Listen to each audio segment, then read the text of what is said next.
Good. I guess it's barely afternoon. Good afternoon, everybody. Welcome back to 22 Panels. My guest today is Emil Wilson, um, author of the upcoming Nightengales. And by upcoming, I mean like next Tuesday, Yep. right?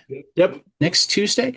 I'm most of the way through it. I'm loving it. I don't even know how to begin to describe it. So I'm going to start by asking you for the counter pitch, which is a common starting point for me anyway.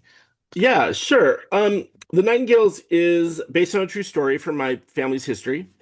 It takes place in 1985 when my father had a coworker who was dying, and he had invited this man and his two dogs to move into our home after they'd been evicted from their apartment. And it kind of turned the family upside down a little bit. I think that my father wanted to make sure that this man had a place to live. I think that my mother was understandably a little uncomfortable with having a stranger and a sick stranger in our home. And the other thing that happens in the book is this friendship that blossoms between this man and the teenage daughter who is based on my sister. I was away at college. It's semi-autobiographical, but I basically took people I knew and a basic situation and kind of ran with it. Added my own experience to it at the end. But it's a book about kindness and how kindness can be complicated and how it can be transformative for people, not just the person who gets it, but the person who's giving kindness. And I think that that's maybe the type of book we could be reading right now in this world that I we're think this in. is a book. I think it's the kind of book we should always be reading. I mean, don't Agreed. get me wrong. Agreed. I think yes, it's that much more valuable right now Yeah. when kind seems to become a four-letter word in some areas, Or which when it I becomes a mean, theme in literature, like that's when you're like, wait a second, we need this as a theme, but we uh, do, so it's all I, good. I I mean, I suppose kind is technically a four-letter word, but come on, do we gotta? Um, okay, the autistic in me needs to point out that like you're talking about the disease. What we also get is a history lesson of what it was like to be on the periphery Right. of the beginning of the AIDS epidemic, when nobody knew Yeah. what was going on, when the White House was gaslighting everything, Mhm. when there wasn't good, easy information available. So in that sense, it was a profound piece of kindness on your father's part, Yeah. on your mother's part. It was understandable, if not defensible fears and whatnot. That makes sense. I mean, defensible in the time, but like not defensible from a scientific standpoint. Yeah. Is I what think I it was mean. interesting when I first started the book, I said it I'd gotten the year mixed up and I thought they had come in 1986. And my sister said, I think that this happened a year earlier because, uh, in terms of the AIDS timeline, um, in October of 1985, Rock Hudson dies. And that completely Right. changed how people talked about AIDS in the national conversation. And I think, as my sister said, in 1986, I don't know that our mother would have let this man in the house if there was some sort of suspicion about it. In 1985, there was still, especially in a small town in Oregon, AIDS was something that happened in New York or it happened in San Francisco, but it didn't happen where we lived. And I think that there was a lack of information. So when Right. my father said, here's this friend of mine who has cancer, I think that we all believed him. And then it became very clear that that wasn't the case. And Okay. again, I think that we know so much more about AIDS. AIDS changed in the next 10 years. I know that there were people on TV that had AIDS and there were discussions about it, but I think in 1985 we were all still a little bit like, what is this? And again, like you said, the White House didn't even speak the name of it No, until like I 1986. was I was just I just listened to, I don't know if you know the Hysteria podcast at Crooked Yep, Media. yep. They just did a this fucking guy on Ronald Reagan, and I already thought he was this fucking guy, but like now I think even more that he's this fucking guy. Yeah, I think that it was, there's this really fantastic, famous sound oral history of AIDS where they're in a White House press conference and someone's like, well, do you have AIDS? They're like, well, I don't have AIDS because of course I don't have AIDS. Do you have AIDS? And it's this, Right. it almost feels like at this moment, it feels almost like comedy writing because they're so Right. completely passing the potato back and forth. But Yeah, at the they time, play it's, some of those clips in yeah, this fucking guy where they were essentially making fun of it, making fun of gay people right, in the White House press room. right. You know.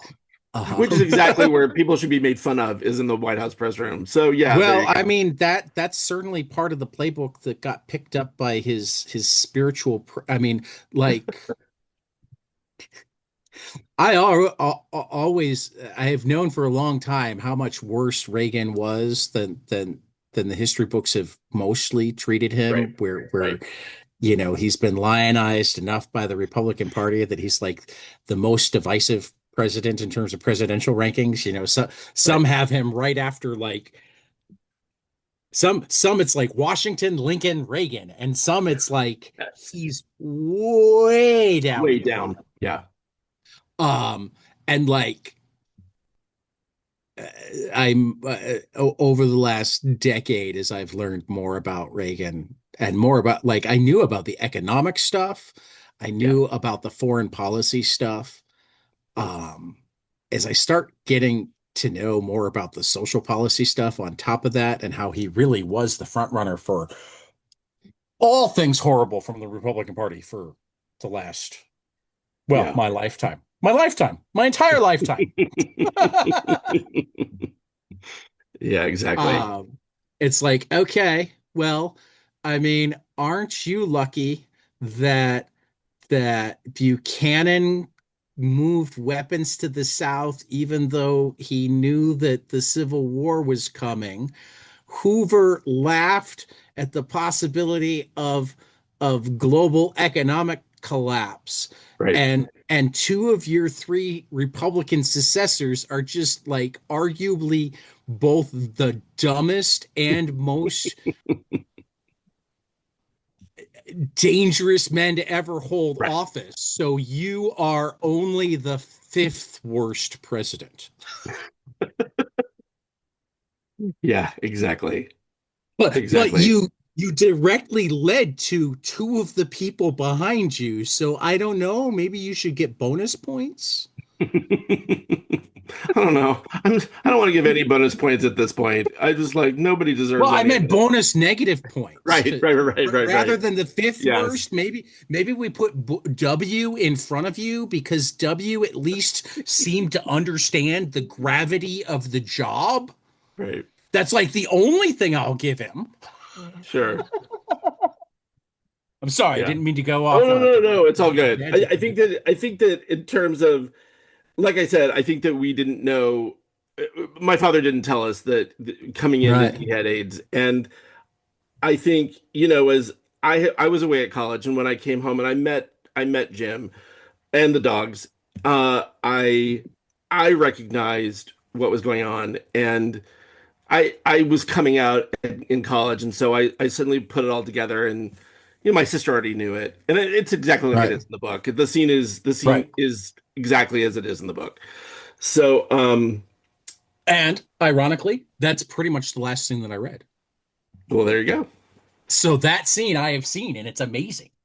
Oh, thank you, thank you. Um, though I hope that you were able to repair the I do like the here I'm getting into your personal history and putting it in the book, which I know is at least somewhat fictionalized, but like the wall of ice between you and your mother in that Mhm. scene is, and just as a human being, I hope that some of it melted at some point over the last 40 years. It has. Um, I mean, it has. It has. I have to say that the one of the great things about one of the happy accidents of writing this book has been I have completely reassessed who my parents were, both to me and to right, each other and as people.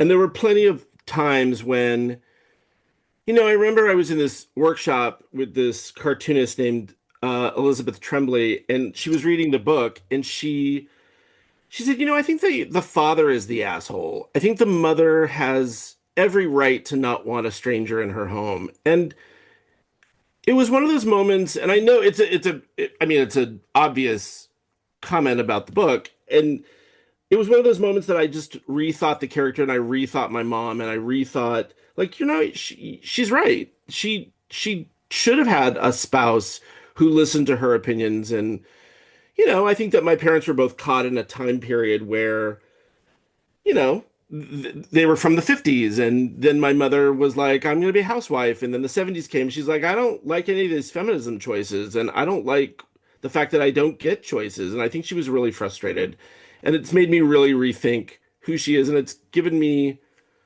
some time to be a little gracious and give her credit where maybe I hadn't done that before. So Well, and I also loved the um real self-reflection where you acknowledge the ways in which you and your mother were alike, and that was very part much. of what was causing, because Right. it happens a lot in all sorts of families without like massive dramatic stories going around them. Like the more two people are alike, the less it takes to completely separate them.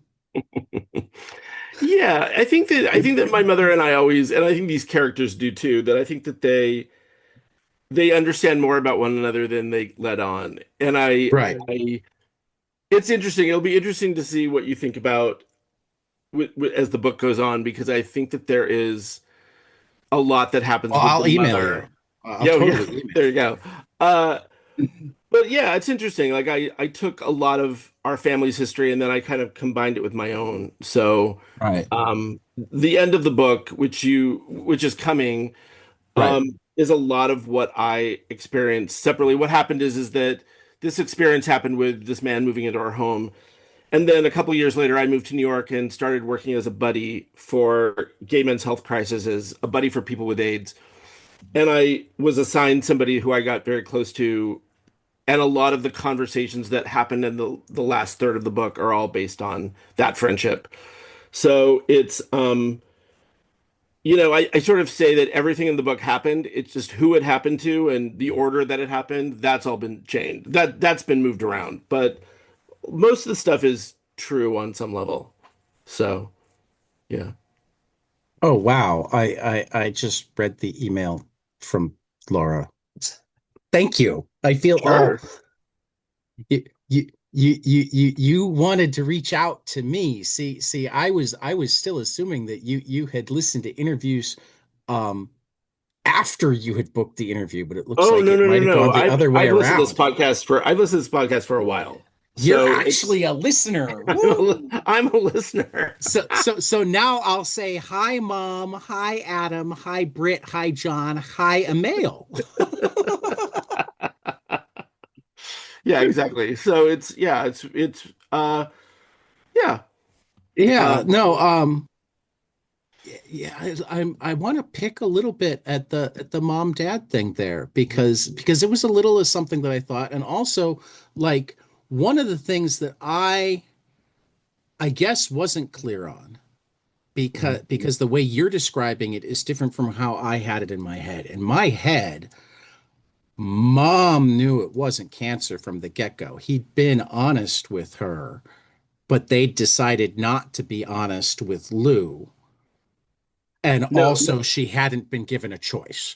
So there was still that element of, I'm going to be kind to this friend of mine, whether you're ready to be kind to him or not.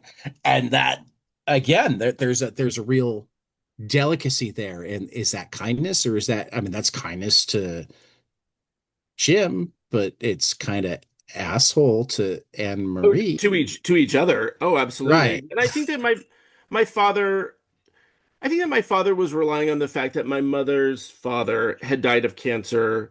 My mother worked at a church. I think that he was trying to appeal to something that, I think that he knew that what he was asking was a big ask. And I think that he had to Right. set it up very carefully in terms of what would she what would she warm to, what would she agree to? And I think that I do think I again, as most parents, what my mother actually knew and what she claims to have known, there might be some Right. blur there, Right. but I think that I don't think that she was told he had AIDS. I don't think that Okay. my father would have been that flat-footed about it. And I think that he would have been a lot more, he would have made the situation sound very, look at this thing that we're doing and this is really important. And I think that he also was trying to appeal, as Donald does in the book, of like, you work at a church. What do you think?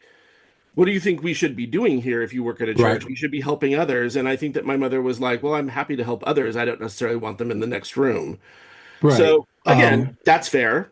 No, So, no. I mean, Donald to me, and I'm gonna like say clearly never diagnosed because he never would have been diagnosed, but he reads very autistic. oh, Um, interesting. Maybe. I but mean, maybe. like autistic under DSM-5 standards, not Hmm. under the DSM-3 standards of the time, which Right. I'm acutely aware of because when I was 3, I wasn't autistic because I could speak. And when I Hmm. was 14, I wasn't autistic because I was smart. And finally at 44, I'm autistic and I can like get some of the things that I need and explain things to doctors when they're like, "Oh, well, this shouldn't be happening." I'm like, "Yes, because you're assuming that my body Right. works the way it's supposed Right. to." He like the spending time with the manuals. I mean, just so much of him Yeah. reads very much spectrum to me. Which is why the thing that like I resonate with him is, and this is sometimes really it's sometimes a struggle that I have with my wife, particularly sometimes when it pertains to my children that aren't her children, right? Hmm. Um, Sometimes things are just right Hmm. and nothing else matters. Right. And that's what I feel from Donald in this book is it's like there's some awareness that this is a hardship on his family, Yeah. but it's also just right. So his family needs to get over it, learn whatever, because anything else is wrong. Yeah, I think there's some of that. It was interesting. One of the things, and this comes up a little bit at the end of the book, before he died, I spent a year with my dad, and I was starting to work on this book, and there's lots of funny stories which we can get to. But one of the things that I really I asked him about was, well, why did you have this man come and move into our home? And he got really quiet and I wasn't really sure why. And then he was like, well, why wouldn't I? And I just said, Right, well, there's lots of reasons why you wouldn't. Like, he was sick with something that we didn't know a lot about. Your wife wasn't behind it. Like, you didn't know the impact it would have on your family. And he was like, what do you think friendship is? He's like, here's this right, person who I work with, who I'm friends with. Why wouldn't I? He had no place to go. I had a place that he could stay. Why wouldn't I offer him that? right, And I remember thinking, sometimes you do this with children where you quiz them on something and the answer that they have is so much more thoughtful and considered than you possibly could have imagined. And he said, I think that you're the asshole for questioning why I would do something that was basically kind, like there's some other reason or that I shouldn't have done it. And right. I just thought, you're right. I shouldn't have. I shouldn't have questioned that, but I guess on the surface, I guess I didn't realize that you had thought through all that. And he Right, was like, at some point, I don't know that I had to. He's like, I don't know that I thought through it. He's like, I should have listened to your mother better. I should have gauged the situation better. But all I cared about was that I had somebody in my life who was in desperate need of something. I had that to give him. Why wouldn't right, I offer that? And I just thought, you're right. I have no further questions. Like right. that's exactly the right answer, and I am the asshole for questioning it. So, Right. I mean, just to say, like, where I was going through and how this is resonating even more is when you said that he said, "Why would I?" I was expecting your answer to be, or why wouldn't I? I was expecting your answer to be, "Oh, I hadn't thought about it that way." You're right. And no, you immediately had, well, there's this reason and this reason and this reason, and yeah, none of those had popped into my head. It's like person who is close to me who right, has no other option right. and is in need and I have a way to help, done. Done. Yeah, and I think that my father also was gauging like nothing, no hardship that you're going to feel equals the hardship that he feels. Exactly. So that that has to be taken into consideration. And I think that that's true. I think that to not acknowledge that a hardship is happening on both And sides this is is maybe also where I go short-sighted. back to I suspect that your father was somewhere on the spectrum Yeah, maybe. because That's I like that's where I felt like particularly reading about your father in the manual form, hmm. which that was a brilliant choice to make Oh, thank you. the manual of Donald. I loved it.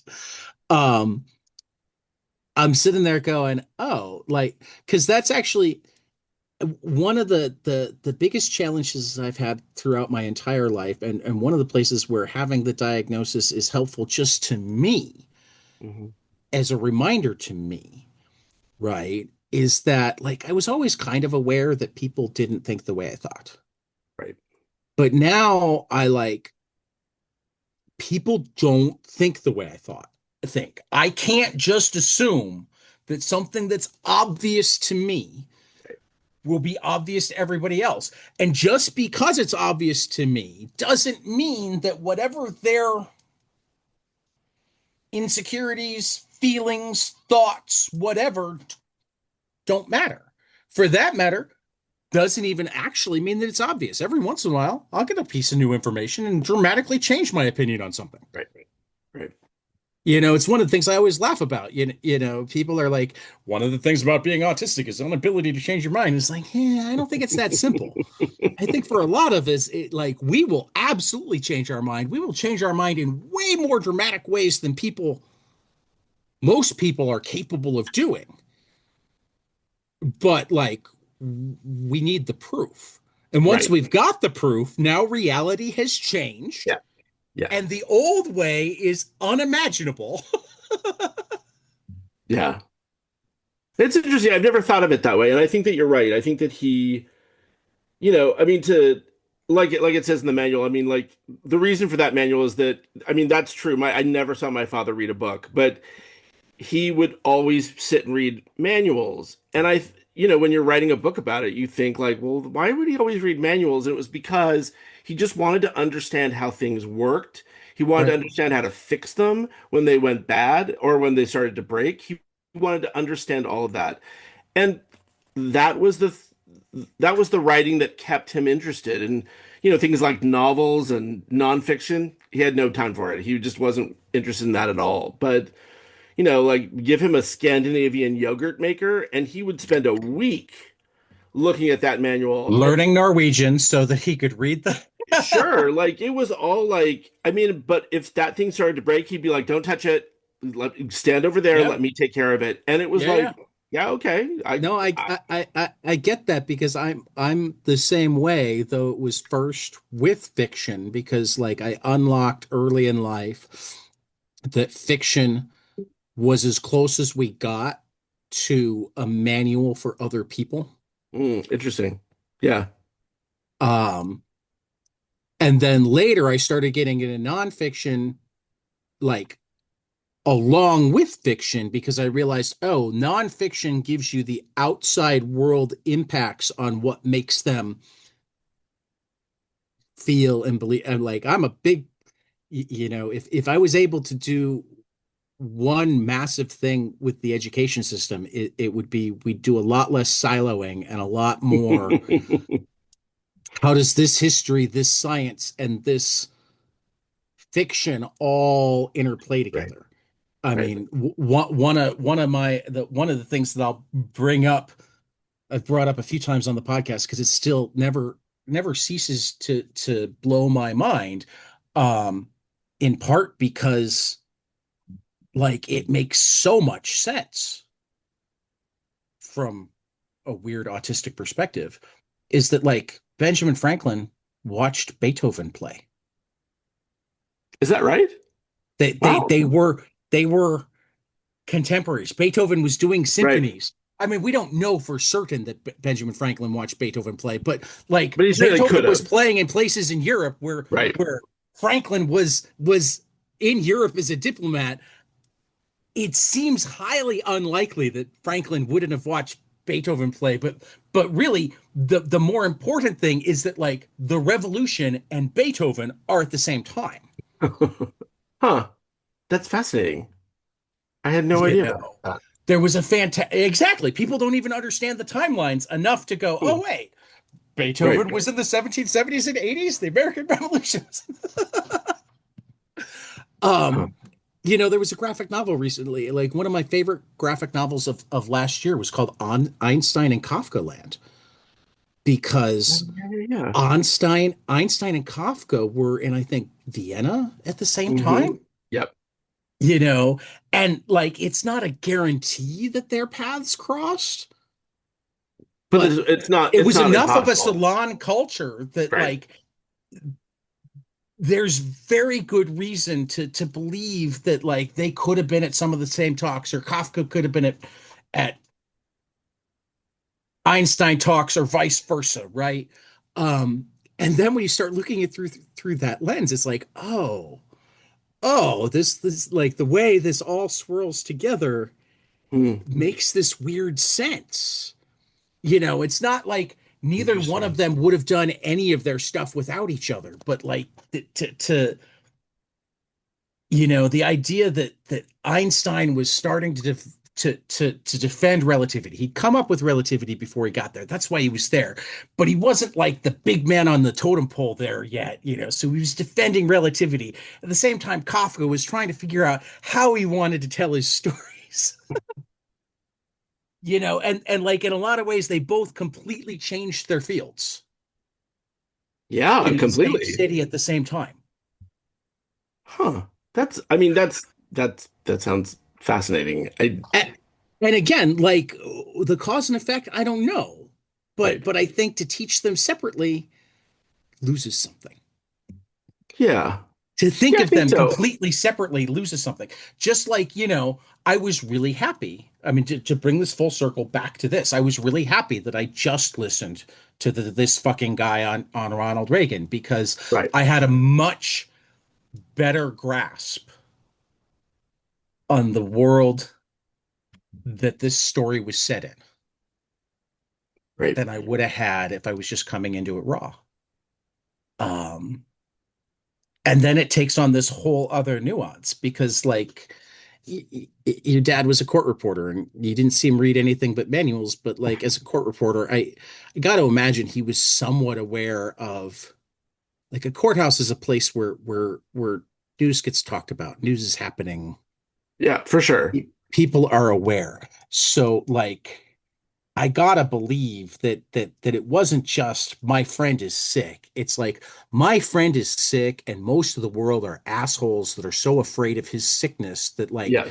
not just that he doesn't have other family, he doesn't have other people who are willing to sit back and go, nobody has said this is contagious in ways that make it so you can't live in my house.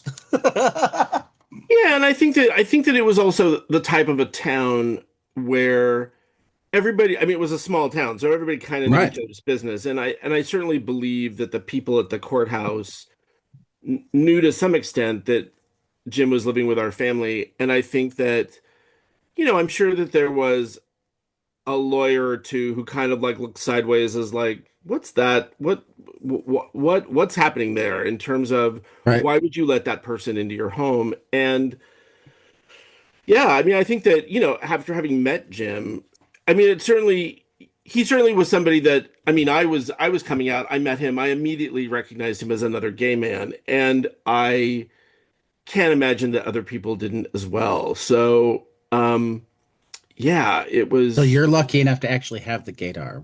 One of my best friends growing up was a lesbian, and she always complained that like she didn't like only meeting girlfriends at lesbian bars, but like she had absolutely no gaydar, so that was the safest way yeah, no, it was true. And I didn't have a very strong gaydar at that point in my life. I think I was like 18, 19 years old, but Right. certainly recognized like why. And I remember saying to my sister, "Why is there a gay man living in our home?" And she was like, "Well, he's nice. I mean, he's a nice guy." And I mean, you recognize that, but nobody else did. And it was like, yeah, okay, but I recognized it and I sort of have questions and you know, I didn't necessarily feel I think that my parents were supportive, but I think it was the 80s and I think that there was Right. if you had a kid who Well, was gay, her response even was so 80s. right, Yeah, but he's a nice guy. right, right. As if the two have anything to. Right. Right. But I think that that was, you know, and I think that at that point in the book, Lou was defending Jim, but I think that the brother kind of sits over the book, and I because of, you know, one of the reasons of having an odd name is you can kind of enter your story with Right, your name, and people are like, oh, I know, like I right, see what's happening here, and that was, right. you know, I used that to my own benefit, but yeah, um, Yeah, in the book you had yourself already out, but right. you've referred to it as coming out now. Was that a decision you made for the writing to?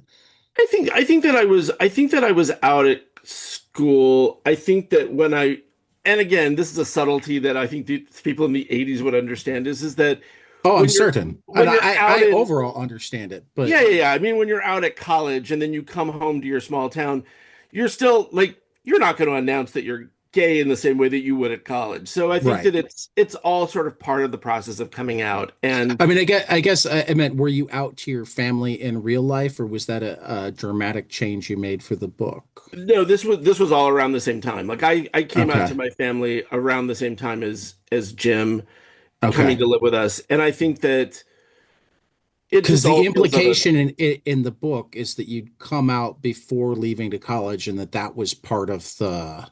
right. And I think that some of that was And and that was if I'm true. asking weird nitpicky questions, I'm sorry. This is the No, no, no. autistic me just putting the timelines together. I think it was one of those things that I think for me there was always a sense of kind of like testing the waters to come out. And I know that there were Right. conversations that my father had where I would never have said, like, Dad, I'm gay, as one thinks about when you're coming out. I think that I was like, you know, I'm dating this girl, but then I kind of like this boy over here. And I think that you don't name it, but the person you're talking to kind of starts. I just Right. think it's like this weird sort of slow role of information that you give to people that you love so that when you say I'm gay, it's not a complete shock. And I'm sure it Gotcha. wasn't anyway, but Right. I don't know that it's interesting that you would think that the character was out because I think that or that I was out, but I think it was just I think the 80s was just a time when coming out was not something that you often did like over dinner and it was Right. said and done. I mean, So, it felt like a dimension to me that mhm, like from the get-go, Lou's going, okay, she's gay, but so is a male. So what the hell is the right, problem? right. Yeah, and I think that she Does this knew. mean a male's not allowed to come home? Right, right, right. Um, yeah, I don't know. I think that and I think that Lou probably did that for effect. Like, I think that it Right. wasn't so much about the information, but about sort of framing it to the mother to say, look, you have this concern about this man, but that concern is living under your roof and is your Right. kid. And Right. how do you balance that out? And I think that that Right. was certainly something that was probably done in my family. And I think that was done to sort of get one of my parents to kind of understand like look you're having this feeling but this feeling you need to think about it in a broader sense in terms of your both your family and the person living here so it's I mean I think that now I mean it's funny having this book in 2026 because the amount of people that I have workshopped this with or have read this book who are 35 and under have no sense about I mean I've even had people raise their hand and be like I don't know anything about AIDS, can you kind of give us some background and Well, I you mean, that realize was something that was popping into my head is like, do you remember how big of a deal it was when Magic Johnson tested positive? oh, it was huge, but And I mean, he's still alive. he's still alive. I mean, that's how much it's changed in our lifetimes. But that was in the early to mid, I think that was around 93, 94. Like Yeah, you think about somebody who's 25 right now, they've never, I mean, AIDS that's wasn't even exactly really a that's my news point. subject. Yeah, Yeah, if you're 25 right now, it's not something you want, but it's something that people live with. or it's something you've never heard of. or it's something that if you've heard of, you have Right, no background about what it is, and right. that's been a bit You surprising certainly for haven't. me. You've heard about it more the way you've heard of chlamydia and herpes. Probably not as much Probably. as herpes. A little bit more than gonorrhea. Right. You know. But it's interesting when you are of an age where it was so impactful to who you were and Yeah. growing up, and then suddenly somebody raises their hand. And I mean, I'm of two minds with it. Like when someone asks me that to explain AIDS, I'm like, how great that we've come so far that we now have to explain what it is. And then there's also part of me that's like, you should How probably learn horrible your, is it that we're like whitewashing recent history this way?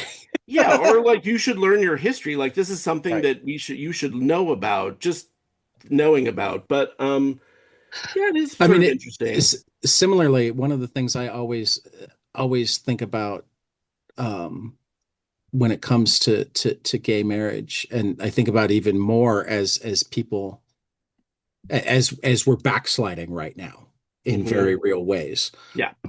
I remember David Kaplan, who's a major sports guy in the Chicago area, WGN radio, some on TV, I Mhm. think more on TV now. But at one point, I don't remember exactly why they were talking about it on their sports show, but they were talking about um, like when the Supreme Court hearing came down that made gay marriage legal and whatnot. Sure. And like he's like, I brought my daughter over, and I'm like, you got to watch this. This is history happening. And she looked at me and she's like, you mean they couldn't get married already? Yeah. Meanwhile, I remember being, I mean, I'm 60 Like, now. I remember being in my late 30s and saying to somebody, I won't live to see gay marriage legalized. Like I just won't see right, that. And then right, 10 years later, I'm like standing in the middle of the street thinking, this is bonkers how far right. we've come. Right. But So, like his 16-year-old daughter at the time, you know, like it, I mean, it is kind of like I mean, the Republicans love to call it like social contagion or whatnot, but I don't think right, we have more trans kids because we have more trans kids. I think we have more trans kids because kids that are awkward and don't know why and don't know what they're feeling and right. whatever finally have Yeah, a word for it that isn't something right. that will get the shit beaten out of them. Yeah, and they understand that there are other people like them, and that's, Right. and again, it's hard So not to rather start. than having to either be hermits or the kid Right, that's regularly shoved into a locker, right. they can find their community. Yeah, and it's Um, interesting how things evolve like that. Like I remember a couple of years ago, somebody asked me to join a queer cartoonist collective, and I just thought, I'm fine joining it. I just struggle with that word personally. I mean, and again, I'm of an age where I remember being in high school, having my head shoved into a toilet and called a queer, and I right. have a hard time personally embracing that With the word fact that people because have, yeah, right. I mean, now it's this big umbrella word that everybody lives under, and they're like, we're all queer, and I'm like, I just that word just hurts. It's just Yeah, that was because that you was have a a rough personal one. history. Right. You have a And again, personal how great history. that language changes, but at the same Hmm. point, you can't Well, sort of unremember that. it's also where I remind myself that like as long as we don't fuck up royally, which by the way, to like your generation and a little bit less my generation, and certainly the Right. generation older than both of us, we're Mhm. fucking up royally right now. Get our acts together. um, Exactly. like the things that are still hard for the older generation to like wrap their heads around, Hmm. the kids are like, yeah, that's just the way it is. So Right. like in general, like I don't when I think about Martin Luther King and the arc of justice, I think one of the things that doesn't get talked about enough is it's just like it's really just like most people don't like it when their lives suck. Hmm. Okay. So the things that make their lives better, they embrace. Right. Um, and the old people who didn't like the change die, and therefore the change becomes the normal. Right. and you just continue that way. So like I'm not saying that the activism or whatnot isn't important. I think it incredibly is. I think it affects it. I'm not saying that we don't have backsliding. We absolutely have backsliding. But I think one of the reasons that the overarching sense of the universe is towards justice is because like not justice sucks. And like anytime you have a better understanding of what justice is, sure, you have people who will either be hurt by it or don't like change, and they will push back against it, but they will die. And the kids who grew up with, oh, this makes sense, will be the ones that are in power. And you're Yeah, changing. which is at least in this day and age exciting to think about. That at least it's like, Right. well, whatever you think in terms of conservatism, that's going to change in the next 20 years, and it's probably not going to swing your way, although it might. Who knows? I Right. mean, I think that if anything about, No, this I day and worry age is about that young who men right knows? now. Right, The manosphere scares the bejesus out of me. right, Though the fact that they've all that like certain things have already been lost on them. The fact that so much of the manosphere has already gone, oh no, that's not what we signed up for. right, We just want to be able to do these horrible things. We don't want to do those horrible things. I mean, that's something. right. It's not a lot, but it's something. Yeah, Um, But I was yeah. also reading this morning about like they're putting signs up on the Smithsonian about, oh, this isn't really our This history. isn't Fuck right, you. right, right, right. And then what do you? It's just like you watch all that history changing, and you're like, wait a minute, something's got to like you can't do this, but it's Well, happening. particularly because like, why do I love my country less? Because I love the fact that it learns from imperfections and challenges Right. rather than that it was just always perfect from the get-go. Yeah, interesting. I mean, It's isn't the country I love a stronger one? yeah. I mean, yes, but what do you do when the same thing is being said by somebody who disagrees with you? So who Yeah. knows? Um, I mean, like, I'm decent at listening to the people who disagree with me.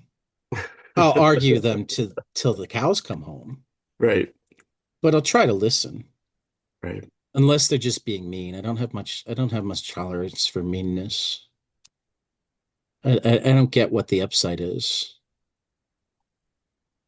Yeah. I mean, that's It, just. it I mean, when you were talking about like the high school kids and putting your head in the toilet, I'm like, why? What's entertaining about that? Yeah, yeah. What was entertaining about that? That's a great question. I never thought of it as entertainment until just now, and it's like, wait, what? Well, and if it's not entertainment, then what the hell is it? I mean, what? Well, certainly wasn't entertaining for everybody in that bathroom Well, stall, but no, yeah, no, definitely. sure. But I'm even trying to think from their perspective. Like, what did they? I mean, even setting aside the like, what did they get that was worth what you went through? Because they certainly didn't get anything that was worth what you went through. I don't even want to pretend to say that. But what did they get out of a period? What part of putting your head in the toilet was better than going out and smoking a cigarette? Yeah, I don't know. I mean, I wish I know. I would have carried cigarettes with me and just handed it to them and been like, go outside. So, I mean, I mean that's actually the one part of humanity that I've just never been able to crack. right, It's why I get really sometimes lost when I see like because we see that right now. There's a lot of humanity, frankly, on both sides of the aisle. We're starting to see it way more on the left, where it's like they voted for Trump, fuck them all. right. It's like, no, there's still people. I don't want anybody to be punished. Why can't we all have nice things? Yeah, it's interesting. I mean, I think not to bring it back to not to bring it back to comics necessarily, but I Oh, think we that there should was a bring it lot back of to comics but I think because that there was that's a what we lot do of here. thinking I did. I mean, I think that one of the things that I'm really pleased about with this book is that I think that I made some choices that I kept thinking, I read comics. Other people are, I mean, I didn't grow up with comics at all. I mean, I didn't start reading graphic novels until about 10 years ago. And Oh, I kept you're trying to, teasing a later question oh, okay. Um, because I got to get your comics biography at some point, well, my but comics not yet, biography is not yet, because okay, I okay. want to finish on what you were saying. I'm But I sorry, I think didn't that mean it to was cut you. about thinking about, what do other people, I think it's an idea of you're creating a book that there are people who read comics and they like this kind of comics and comics look like this and this is what it is. And I think that when you sort of say, well, I'm going to do something different that you're not going to like, but I have to kind of follow this direction for myself. That was something that I considered. I mean, I was um not to hint at my comics biography, but I I mean, you're quit allowed to hint. I quit my advertising job a few years ago and went into a program at the Center for Cartoon Studies in White River Junction, and I think that when you go back I to have had school, I've had James Sturm you on have the air a couple of you have times. um and I went to school and I think when you go to school in your 50s, you have a very different perspective on on that, especially art school. And I think that, I was the You mean it's almost like college is wasted on the young? maybe, or you learn different things in college. I think that when you're older, you have a very different Oh, agenda. absolutely. And I think, by the way, that we should make college for people over 40 free, just because they that will would bring so much to classrooms. But that's that would be just, great. I Um, literally just came up with this right now. So, like, I haven't worked out the so finances of it we'll implement it after this call. Um, yet. the the thing that was interesting is that I remember there was this presentation that I gave, and somebody, it was an instructor who basically said, I don't know what you think you're doing here, but this isn't comics. Like, this is something different. And I just thought, okay. I mean, Had unfortunately, my favorite thing is monsters taken over the world yet? it had for Okay. sure. Um, Did the instructor also not think that that was a comic? I didn't ask them. I think that for me, what the Because I did instructor notice that Emil and a male have some similarities in their style. they do. I think that Emil Ferris and I should at some point do a workshop or a conversation where it's like Emil and Emil or Emil and Emil. And just I think that would be hilarious. I've already designed the poster. If she's interested, she should call.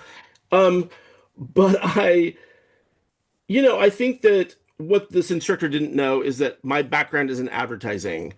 And if you're in a creative with a creative director, you're showing them work, and the creative director says, I don't know what this is, but it's not advertising. That is the highest compliment you get. Because what that means is that nobody else is going to categorize it as advertising. People are going to see it. They're going to be like, I don't know what that is, but I love it because it's different. And I think in comic school, that was a very different. I don't know that it was meant as a compliment. I think it was meant as you're doing something that's very different here. And you should think about the people who are going to read this and what they're used to. And I was like, I don't care what they're used to. Like I think that I look at my book and how like dialogue is dealt with, how you know, there's no panels. It's all done like a sketchbook. There are like pictures on top of pictures, and there's a section that looks like a manual. And I think that for a lot of people at school, that was like, this is too many words. This is too weird. We don't want this. And I'm really proud of it, and It should I be. I'm really excited about it. And I think that that's something that I really thought about in terms of like, well, what is everybody else doing and what's right and what's wrong? I'm just going to follow my own vision and I'll make the world that I want to live in and I'll start here. So that was sort of the impetus for the way the book looks. And yeah, so I I love that. Um, I love the I do. I love the like comics. I love that comics can be anything. Comics are just words and pictures put together Yeah, to tell a story, and preferably, where neither the words or pictures tell the story individually, right. right? Um, But so what I so think, like not to interrupt, but one of the things that I think is interesting that I felt like I learned at school is that I think that there's this psychology that, the pictures have to tell the story, and that's like they tell part of the story and the words tell part of the story. And I think that what is lost on that conversation is that there are some cartoonists, without even knowing that they're doing it, create mood and tone with their drawings and they write the rest of it. And I think that that is absolutely, there's a big discussion, and I know you've had this on your show, that in terms of like what's illustration versus comics. And I think that the difference is that, you know, sometimes comics can use pictures to give a feeling of something that the words then contribute to, and vice versa. But it's not so much that the pictures take care of the action, they show you the action that you don't have to write. It basically gives you a tone or a mood that you don't need to describe. And I think that that's something that, I really like. I think that there's a lot of sections in this book that are a lot of words. And I know that. And I know that, but I think that at the end of the day, for me, I sort of come down and choose like, I don't need to draw all these things out. I can put 3 paragraphs down that describe this person's backstory and then find some other visual way to kind of get you to understand it a little differently. And that's all it needs to be. I think that words can be really great to talk about some very abstract, difficult concepts that I think pictures would just take pages and pages to do. So, yeah, that's my soapbox for the morning. yeah, and it's a good soapbox. I think also to me the major difference between comics and illustration is if you take the pictures away, how much of the story is lost. Yeah. That's to be honest, that is an advertising that is a beginning class advertising 101 trick that every advertising class I've been in is where they have an ad with a headline and a picture. You cover up one, it means one thing. You cover up the other, it means something else. And then when you see both together, it means a third thing.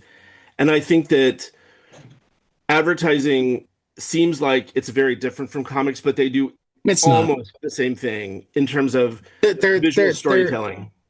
I mean, really, the difference between advertising and comics is like uh, advertising is designed to be manipulative rather than strictly storytelling. Yeah, So or you informative. you at least Informative sometimes is not always manipulative, not but I think that always, that's but right. there's more of a history of working on manipulating the audience. The famously, wedding rings didn't have to cost $1 bajillion until De Beers came up with 2 year or 2 months salary. Yeah. I guess it's interesting because I remember at school I got into a conversation with somebody that they were like, advertising is brainwashing, and I was like, no, it's brainwashing you. You decide what purse you're going to buy. I'm just giving you the Right. information. You decide what you want to do. That's not manipulation. You're the one who makes that choice. So I don't know. I guess I just I sort of don't feel know. like, I could toss some comics your way that would talk that like have the details of how advertising firms like right. hired psychiatrists to work on Oh, how to sure. But I think, not just put it. I mean, like putting 3 items on a shelf, mhm, that's a choice. Putting 3 items on a shelf with a very staid, like, this has these things, this has these things, this has these things, mhm, that's a choice. Taking 3 purses and one of them has no advertising budget whatsoever, so you haven't right. seen it on TV, magazines, anywhere. The other one is like super small budget, so you've only seen it in magazines, and it's just a picture of the person says, you know, has seven pockets or whatever. And the Right. other is a massive advertising campaign on Super Bowl ads with like Christy Brinkley carrying the purse. There's manipulation there. Sure, but then you go into the store and you're like, well, I've never seen this purse before, and why would I spend No, all no, this I get money on this purse right, when I buy this right. purse? And again, I, none of that is my, I mean, I'm not the one designing that. They just come No, to no, me no, and no. say, and they just come to me and say, can you do the idea that Right, sells the right. purse? No, no, no. And I I'm didn't. I like, didn't say the great, artist was doing the right. No, no, manipulation. no, and I know. Um, But but but again, I sometimes mean, the information you're being given to use is very carefully picked out oh, it is. I mean, to there's be a whole very department for that. manipulative. Right. So, but it's interesting And I because say this as somebody who doesn't actually like I don't disdain advertising. I mean, among other things, there are a lot of things that we get and should get for free or little money that we're only ever going to be able to get for that amount because of advertising. I kind of hate the way Google Analytics has taken over advertising to make it all but impossible for things like, say, a newspaper or a magazine to exist because why pay right. to have your ad in a magazine when you can just pay Google to put it in front of only the eyeballs that it will actually sway. I think it's interesting coming from the art side of advertising to design a graphic novel because one of the things that I kept thinking about was I think that there's a very, when you study, a gridded paneled page Mhm. and you think about how that you read that as a reader. I think that in advertising, I mean, for me, we're looking at comics. There are plenty of pages I open up and I'm like, I don't know where to go here. Like, I don't know where my eye is supposed to go. I mean, I know it's No, supposed to read there's left to right and down, and I right. get that, but it's Unless it's interesting manga. unless it's manga. And even then, I'm like, there's too much going on here. Like, I don't know where to look. And I think what's interesting is for me, there are parts of comics that feel for me, I like, especially like say dialogue. I'm always like, okay, so I look at this panel, I start the conversation, then go to the next panel, look at the panel, what are they doing in this panel, and then continue the conversation. And conversation always feels like it's a stop and start thing because you're constantly going from box to box to box to box, box to balloon to box to balloon to box to balloon. And what was interesting is that I kept thinking about when I was making this book, the first scene in The Social Network, which comes up, and Ah, before anything Aaron else, Sorkin. right. And before Love me some Aaron anything, Sorkin. any kind of logo or anything, you're in this bar and you think it's a bar. It could be any place. It's just two people sitting at a table. You don't know who they are. You don't know who they are to each other. There's no establishing shot. And yet everything is about that dialogue. That a dialogue introduces you to the entire concept of the movie in terms of who they are and what spurns him to do Facebook, et cetera, et cetera. And I kept thinking, trying to find a way to have the dialogue be seamless and not to have somebody stop and start and stop and start. And the reason that the book looks like it does, where the dialogue is all put into a block, is that I really wanted that dialogue to flow. And I really wanted you to sort of start reading the dialogue and not take your eyes away from it. Like, read this in its entirety and understand what they're saying to each other. And I thought that there was definitely a moment to get back to what we were talking about a minute ago where I was like, I've never seen anybody do this, and I don't know that I can do this, but this is the only way that I feel like I can do this. And Right. I'm really happy with it because I do think conversations are integral to this book. Like how they speak to each other, how they're communicating to one another, how they're not communicating to one another is really important here. And so But I think also I grounding the reader in the fact that it's loose perspective matters. I don't know. I think when it comes to dialogue, not so much. I think that since the narrative is all her perspective, I think that you have entered the world through her. I But know, there are but certainly but conversations that she doesn't participate in, right, but what I mean is because it's designed as a journal. right? Um, I at least always take the conversations as um unreliable narrator isn't the appropriate way to put it, but like Sure. I take them as symbolic conversations as much as verbatim conversations, and that's both because they're not in the word balloons, etc., and because I'm reading the whole thing from Lou's perspective. I feel like on one level it's Lou's um coming of age story, Hmm. right? So what I feel like I'm seeing is a distillery of or distilled version of like conversations that she either sees or imagines or cobbles together in a way that is meaningful to her. I mean, when most time when people journal, it's not just recording events. It's trying to work their thoughts out to a greater understanding for themselves. And like I feel that in this, like whether that was directly intended to be one of the things that I feel, I like that's one of the reasons this works for me is that it Hmm. feels like you're supposed to be looking at everybody's perspective, even if you're glomming on to Right. one or another, Yeah. because Lou is aware that as much as she has her own perspective, her perspective is still young and still changing and still moving. Um, I, I, and I love I that.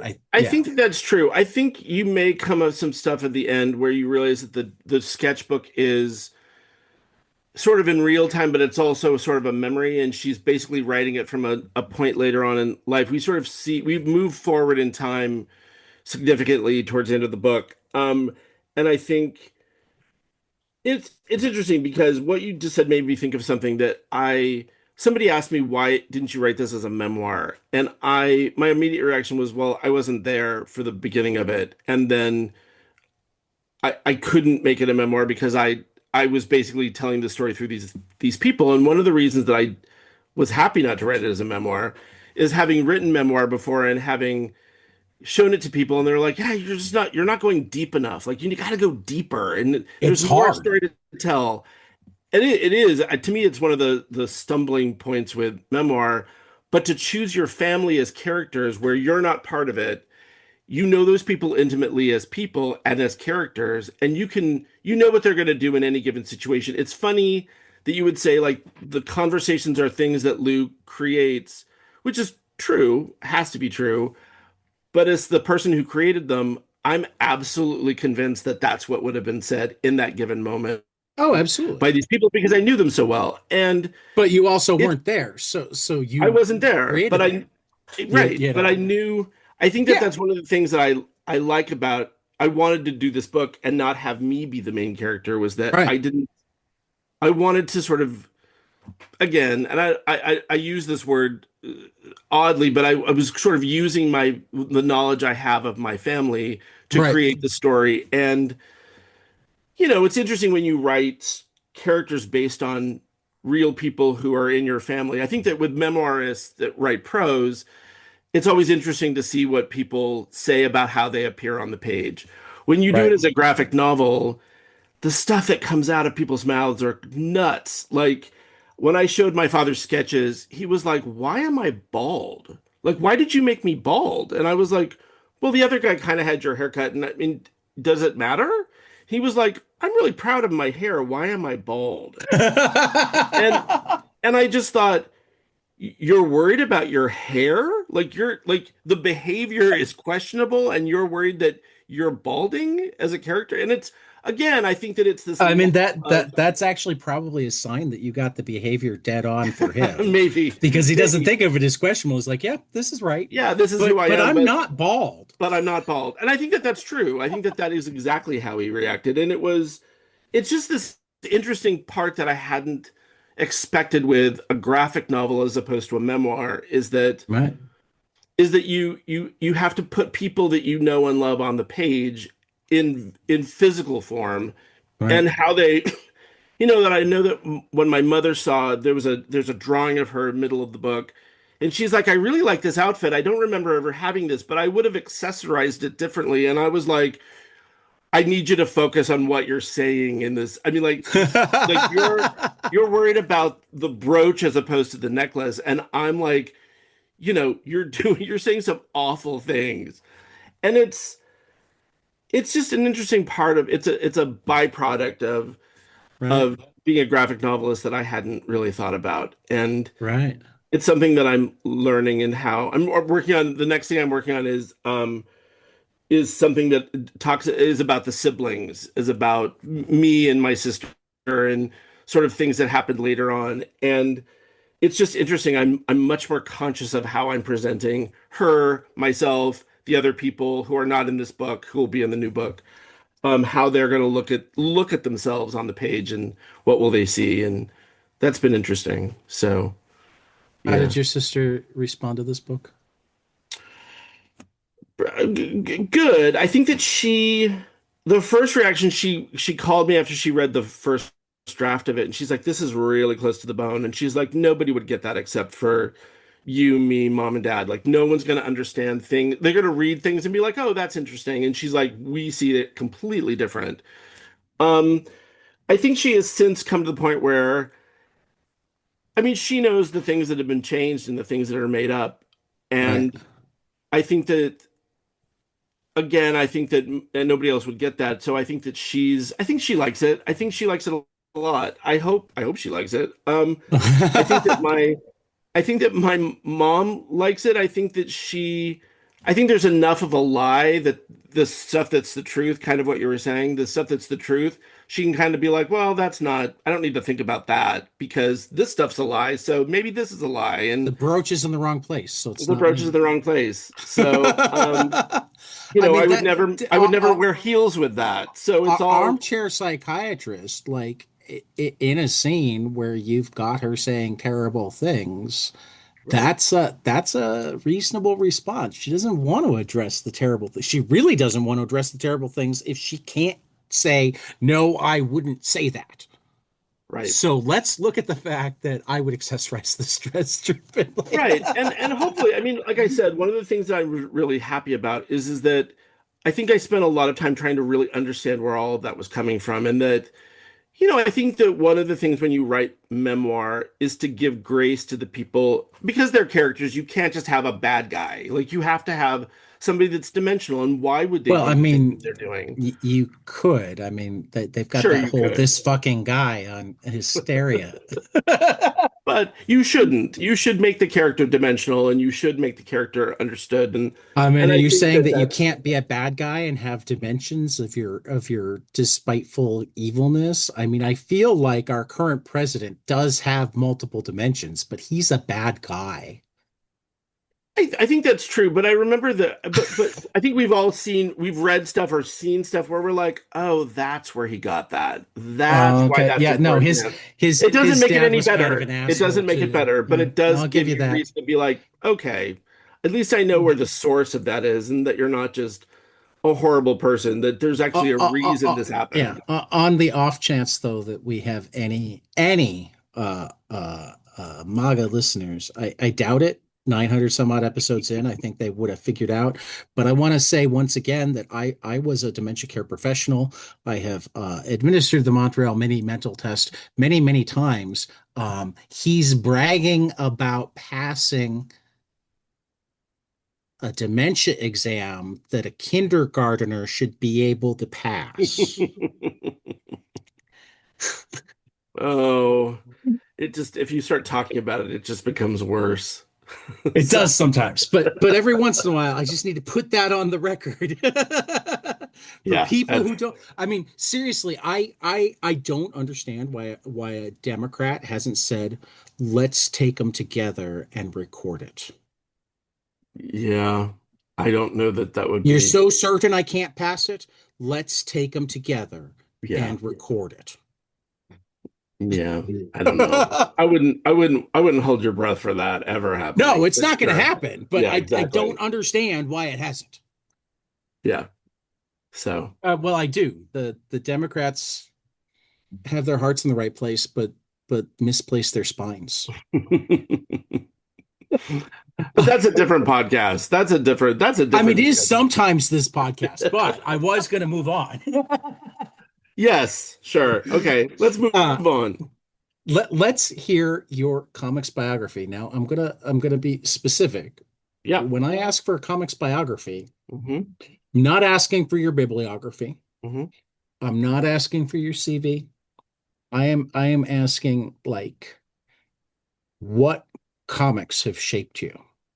What comics do you remember reading, remember buying, remember looking at and going, "Oh, I didn't know comics could do this." Remember go looking at and going, "Oh, maybe I should make comics." I think there was one book in particular that stood out to me. And again, I think it was like so many of that, like that question is about timing, I think, in Yeah. terms of not necessarily the comic's great, but you read it at the moment that something was germinating and it hit the right thing. I think that for me, one of the frustrations I had, which I've spoken to, is that I didn't think in comics. I didn't grow up with them. I didn't have a background. And I kept thinking, why do they all look the same? Like they all look the same to me. And I know they don't. I know when you see a bunch of comics after a while, they all, you see the nuances, they're different. But if you're just coming into the form, it all feels similar. Okay. And there was this book that Nora Krug wrote called Becoming, which is all about her investigating her family's involvement in the Nazi Party. She's a German national and she's now Mhm. living in the US. And it was the first book I saw where it felt like I didn't have a Be- reference for it. I didn't be- have belonging. belonging, yeah.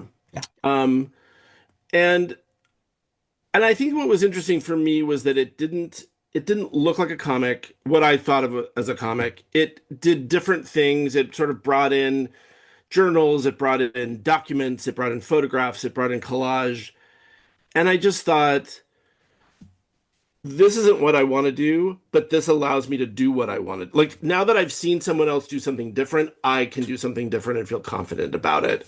And it was the first thing that I read that eventually got me to the school because I was like, I'm not going to go to a school and learn how to make paneled comics with word balloons. I don't want to do that. I don't want to do that. I want to do something, I want to see what somebody's doing that feels really different. And I mean, once you sort of push on that, you find a bunch of other stuff like Richard McGuire's Here Oh was my pretty God. transformative for me because it was, again, it was conceptual, it was different. You had to really think about what you were looking at. You had to sort of understand the story behind the pictures. Um, that was really transformative for me. It's funny, and again, I don't want it to sound like I hated comics. I didn't. Like somebody asked me a couple of weeks ago if you could read something again for the first time, what would it be? And the first thing I thought of just off the cuff was Mouse because I just thought that is so, it's one thing to be different. It's another thing to do something traditional that is so masterful, and that is so masterful. And Mhm. I I do go back to that and I look at that and I think, I don't want to do this, but I I'm so I'm so moved by the fact that this exists. Those were sort of the things that really stood out for me. Um, uh, yeah, I think that Frank Santora's Pittsburgh Oh, another great book. was also really transformative for me in terms of the fact that it just felt like he was doing something just very, very different. And it's interesting when you talk to him, he is such an amazing comics historian and knows his stuff. So, I mean, he has a mind that is just like full of reference and he knows where he's coming from. And the fact that he created that out of all of that traditional stuff was pretty fantastic. I'm a huge fan of his. Um, yeah, those are the books that sort of come to mind. So, I love Pittsburgh, but I need to get to know more Santoro, particularly because the way you just described him feels like that there are a handful of people that I love talking to just because of how much so many of the things they love don't necessarily aren't immediately visible in their own art. Yeah. but there's Yeah. some I think that some like of his early work is like that. And I think that I don't know. Like I said, I'm a huge fan of his, and right. he's incredibly kind, and he's just very smart. And Yeah. I, I'm a big Well, fan. and I love talking to smart people too, because it's just fun. Like Yeah. I don't understand the idea of wanting to be the smartest guy in the room. And I say this as somebody who like I'm not being too big-headed when I say that I'm often the smartest guy in the room. Um, but I find it annoying half the time. And even the times that it's great, I'd love for there to be people that I get to learn from. Right. And I you learn from the people who aren't as smart. Like that sounds more. It's hard to talk about things like that without sounding way too big-headed. Right. Um, but but like I mean, there are a handful of people that I've known in my life who it's like you're absolutely as smart or smarter than I am, and I love talking to those people. I think that's true. I think that one of the things that I feel like I've learned in comics specifically has been that I've met people who are smarter, not necessarily smart, but heartfelt smart. Like I Right, remember being at school, Jason Lutz is an instructor at Cartoon Studies, and Jason is the most gracious, wonderful teacher that you can encounter. And I remember there was somebody who was, I don't know that it was my work, it might have been my work, that somebody was kind of stabbing at it a little bit. And I remember him saying, look, he's like, this is visual, it's artful, it's moving. That's what we do here. That's what we make, is we make things that are pictures and words, but our intent is to move somebody or to make them understand something. And he's like, and right, by that, metric, this does that. So he's like, whether or not you think this is a comic or a successful comic, it does that. And I found myself being like, I don't know, there's something about Jason that is just so warm and wonderful. And I just am like, yeah, that's what we do here. And I think that if at the end of the day, I look at my page and I'm like, is this artful? Is there art? Does it move me? I've done my job.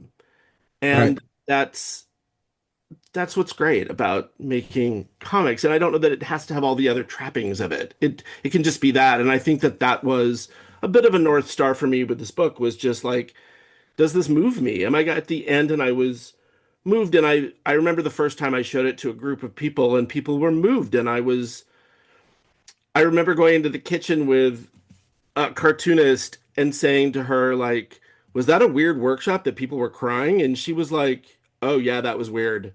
And she's like, but it's also great. You know that, right? Like if you've done something that has moved somebody, that is what we Right. all strive for. And I Right. thought that's been something I've been really pleased with this book, is the response has been pretty emotional for a lot of people. So, So what this is going to seem like a non sequitur, but it's just how my brain works. What took you from what I assume was a not unsuccessful career in advertising to storytelling and specifically to graphic storytelling? I'll make this really quick because it's a interesting story. A friend of mine died, and a bunch of her friends got together one weekend and got drunk on a lot of wine and sat around the room and pointed fingers at each other and said, "This is what you need to do before you die," because it was our first sort of brush with mortality. We had all just turned 50, and there was a sense like, if you have something on your bucket list, now is the time to start doing it because you never know. And everybody got something different. Mine was, you should go to art school. Not because I needed art school. I was an art director. I had been an illustrator. I had ceramics. I did a side hustle with printmaking, but I had never taken my work and moved it to the center and made it my priority.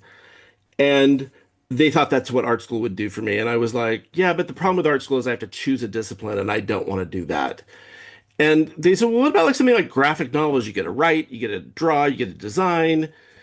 And I just thought, yeah, but comic books are for like superheroes or for teenage girls that are like first crushes, and I don't want to do that. And they were like, no, it's a perfectly good, viable way to tell a story. And that's what got me on the path. Is I had enough background in advertising and design to be dangerous in terms of doing what I wanted to do, but I just wanted to I needed the Nora Krug book to sort of make the connection of like, oh, I can do whatever I want. Like I don't have to follow Yeah. this metric. I don't have to follow this map. I can I do mean, anything I want. if I'd been in that room, I would have given you a stack. It's like, no, no, they don't. Here. No, and I think that that was sort of what got me into it was I just wanted to tell stories, but I needed it to feel like, oh, this is something that I would have, I just needed to follow my vision a little bit. And I think that that's the piece of art school that can be a little harder to get in touch with is that you're, it's not about creating art. It's about creating art that is really meaningful to you, that is really representative of you. Right. And that was something that I think being older really helped me with. And again, going to art school was great. Going to cartoon school was amazing. I thought that the age was going to other me. I mean, I was the second oldest person to ever go to the school. I was older than the instructors. I was older than everybody.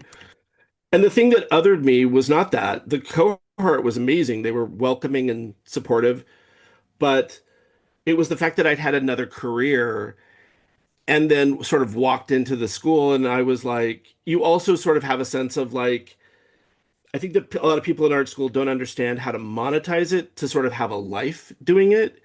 And I felt like Oh. I was the stage mother.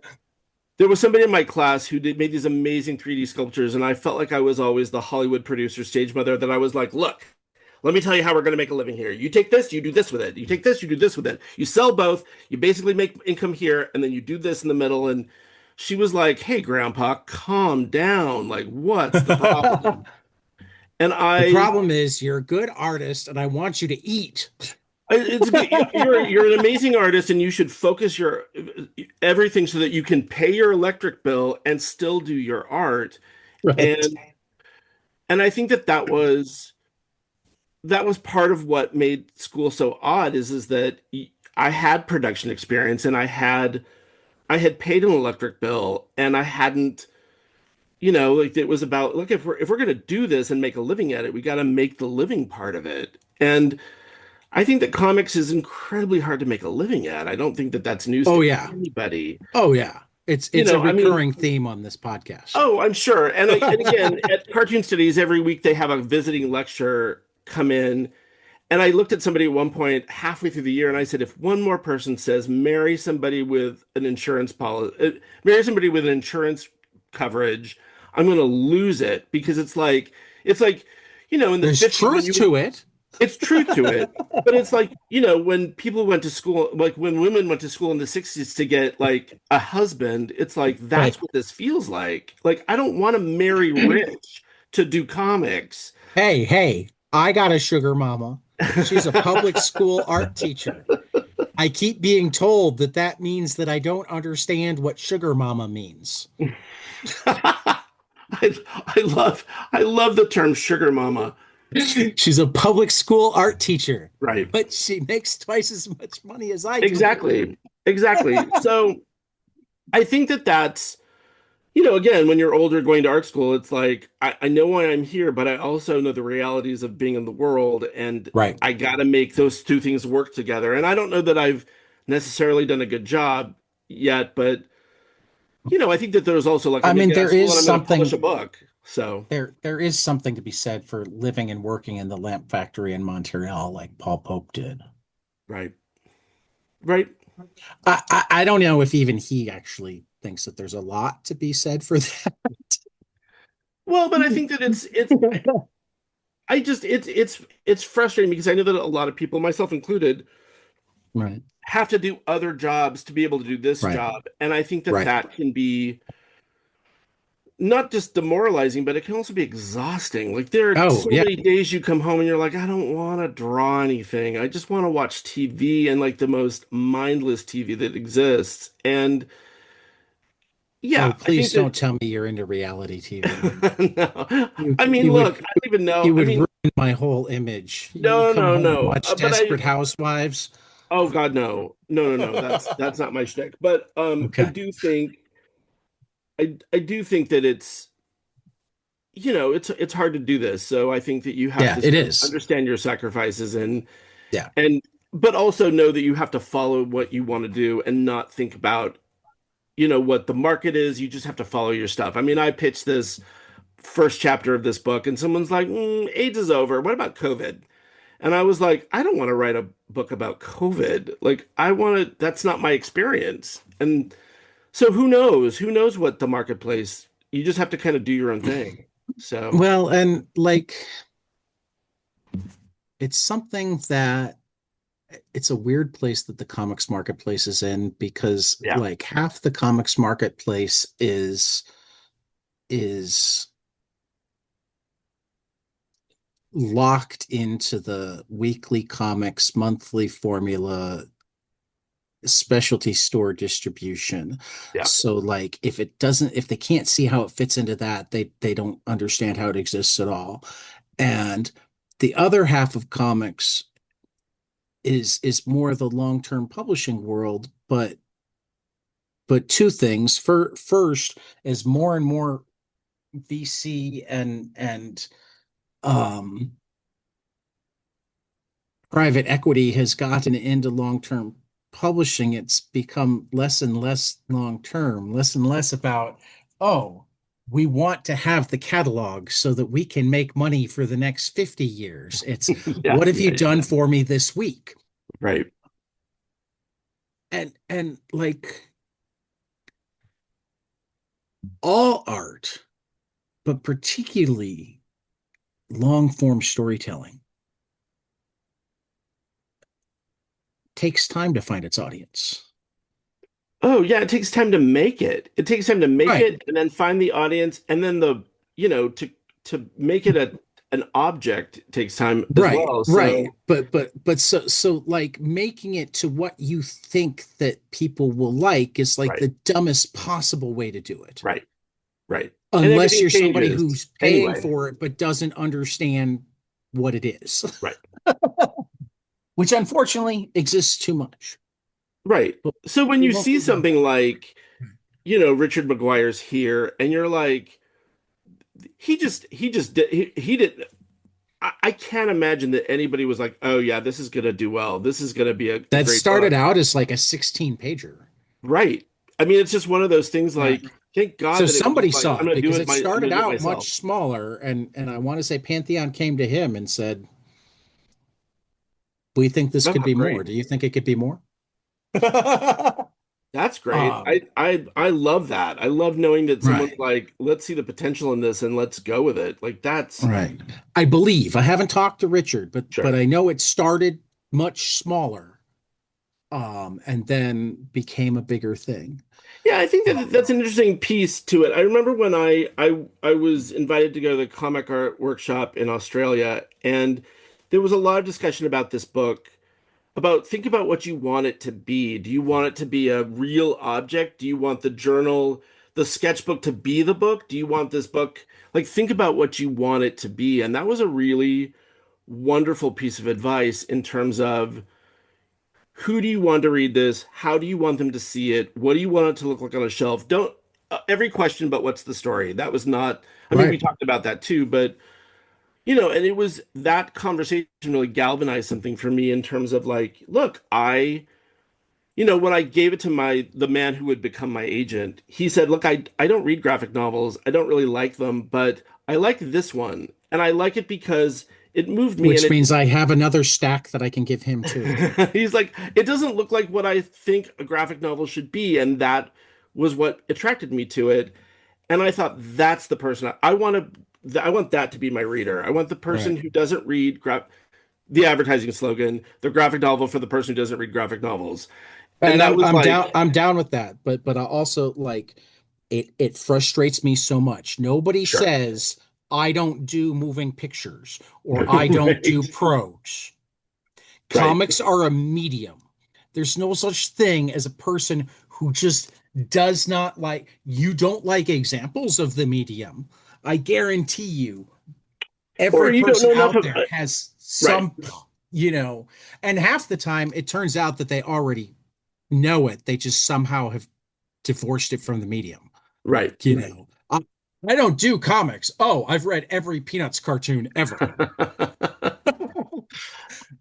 I, Comics. it is interesting. I mean, to get back to advertising, it is a little bit of a there is a little bit of a PR problem Yeah, in terms of why was I turned off when someone brought it up for me, and it was because I assume it's this thing, and right. it can be anything, but I assume it's this You're thing, totally hitting on like my moral compass for this podcast here.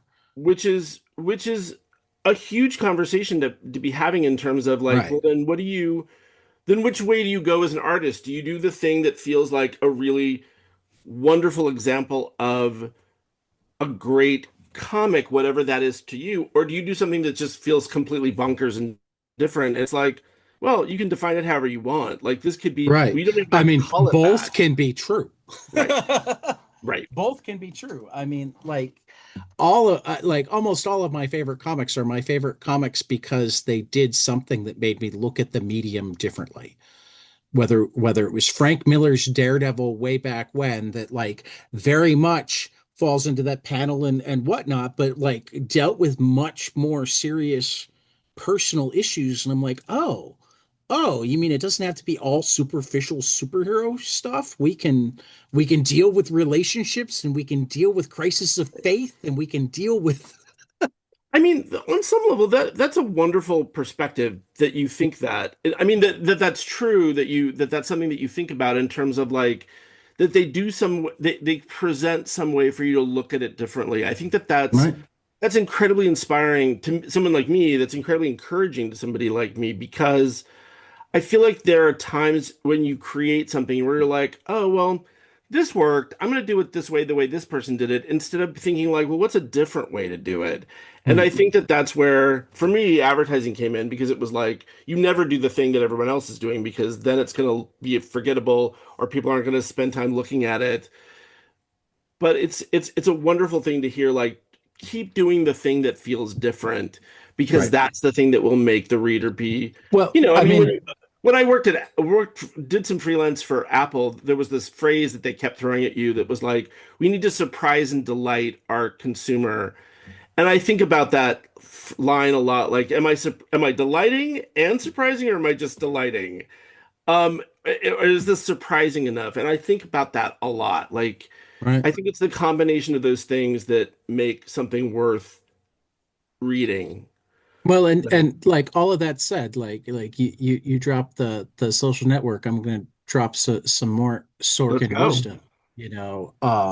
There's a great line in The West Wing that has been attributed everywhere to like it's been attributed everywhere under the sun, going back, I think, even to Shakespeare. But like where I first came across it was in The West Wing, so I give that the um, good writers borrow liberally from other writers. Great writers steal things outright. So sometimes changing the way I look at the medium doesn't actually mean doing something completely differently. Sometimes it's doing something that feels like it's not different at all, except that it is. Or that it's in a different context. Right. How much of advertising, like I remember when you're given an assignment in advertising, you look at everything but advertising, but you look at like Busby Berkeley musicals and you're like, I'm going to use that. I'm completely stealing from it, but in the context of a 30-second commercial for an airline, no one's seen that before, so that's Right. different. And it's just the way that You you mean you can do an airline commercial that isn't just a different part of Rhapsody in Blue? Mhm. It's shocking when you get that when someone in a meeting is like, do anything but that. And you're like, okay, I'll be careful what you ask for because I will. And so, I mean, well, no, I was just blown up. I mean, and don't get me wrong, I love Rhapsody in Blue, which is why I always laugh that I'm like, do people realize? Because they've used different enough parts through the years. And I'm like, yeah, do people realize that it's United all the has same. been using the same song And for it's all the 30 same song. years? Yeah. It's crazy. And it's probably, I mean, half the choices I mean, from an advertising point of view, you're like, oh, it's because it was free. It just came into the social Right. domain like last month. So Right. yeah, that makes sense. Yeah. Um, but it all comes down to, it doesn't come down to money, but it definitely comes down to like, how can you be practical about what you're using. So, Right. Yeah, no, I'm always fascinated.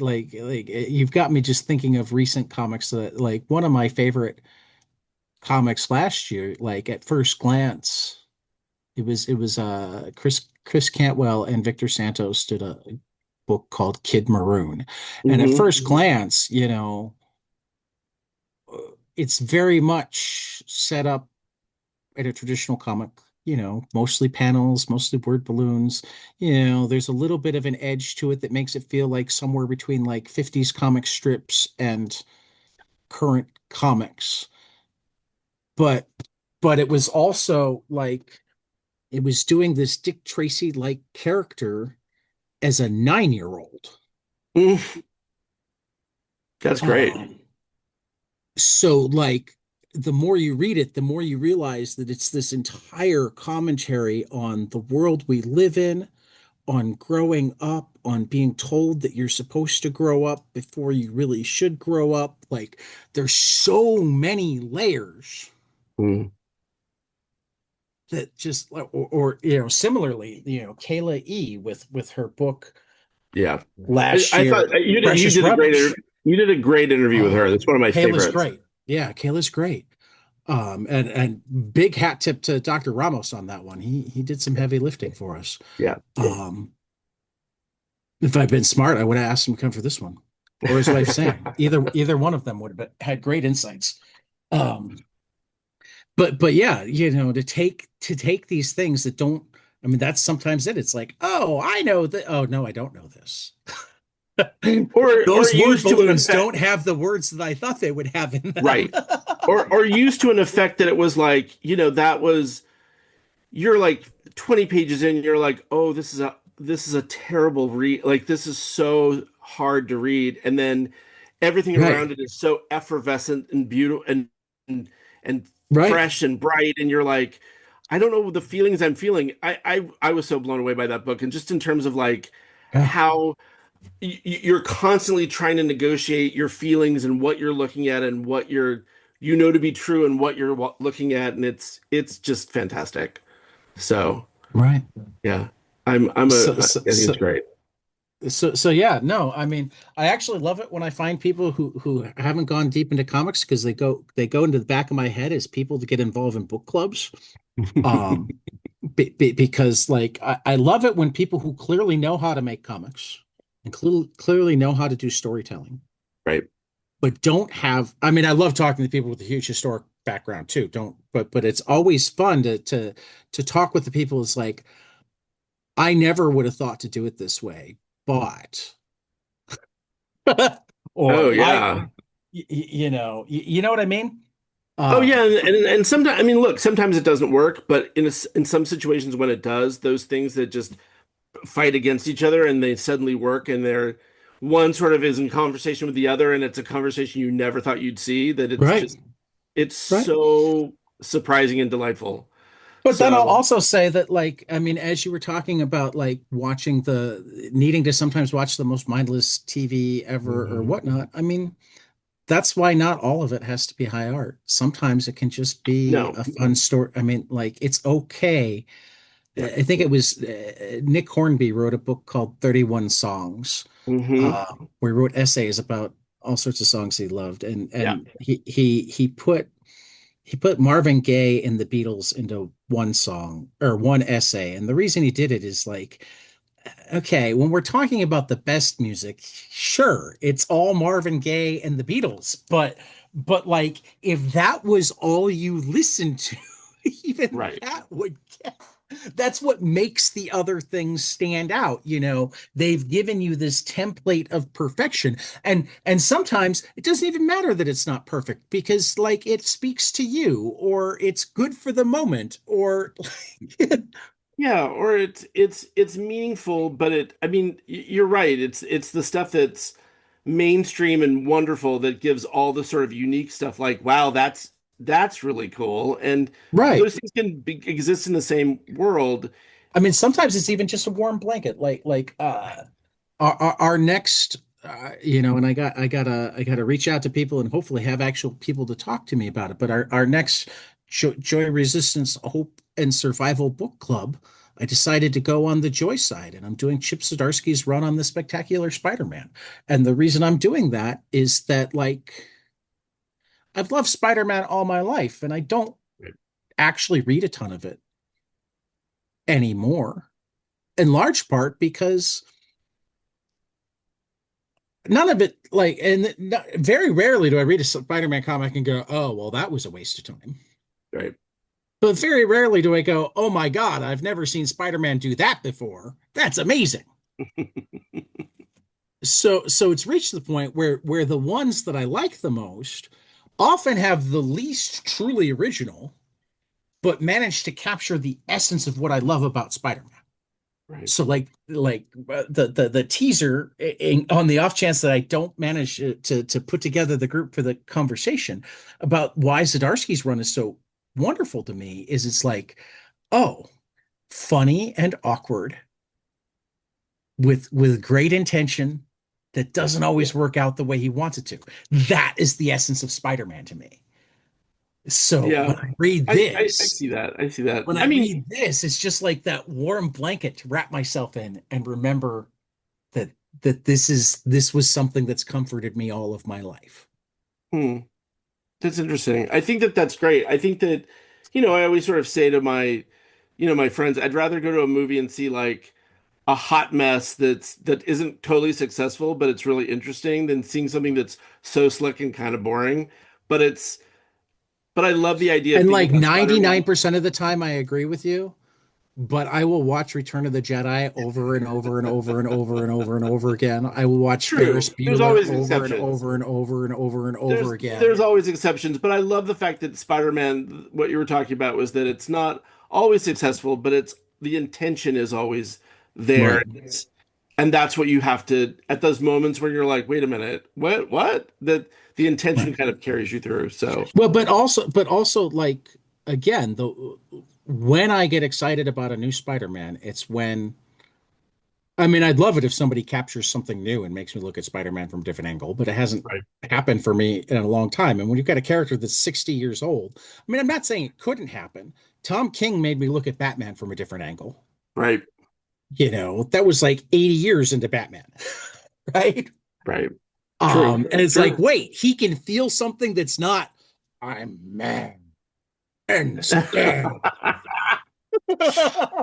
Love that. Batman, That's great. That's Batman can great. question whether or not he's allowed to be happy. Wow, sign me up. Wow.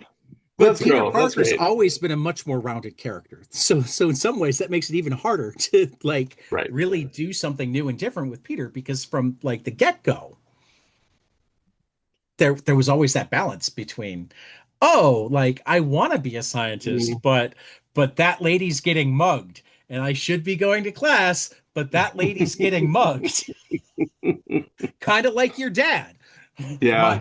My family may not like this, but I'm not letting Jim live on the Right. street. Right. Right. And it doesn't matter like what I'm giving up or what I'm sacrificing in my wake, that it's all, the Right. end justifies the means, but sometimes it's like unless you're the person benefiting from the situation, the end doesn't always justify the means. Right. So, yeah. Right.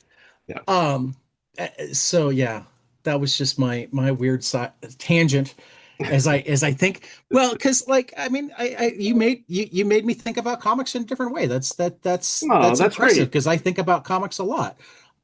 Because you put me on a side where I'm sitting there going, um like how do we, I mean, because I do. I love comics that do completely new things. I'm more likely to like a comic that took a big swing and Yeah. missed Yeah. than one that was completely safe but didn't Right. do anything. But at the same time, there are lots of comics that I love that from a form standpoint don't do anything particularly amazing. They just use, They just do it really well. And yeah, they that's use okay. it. That's They excellently use an established form to tell a great story. and that's all it needs to be sometimes. Right. And it doesn't need to Right. be.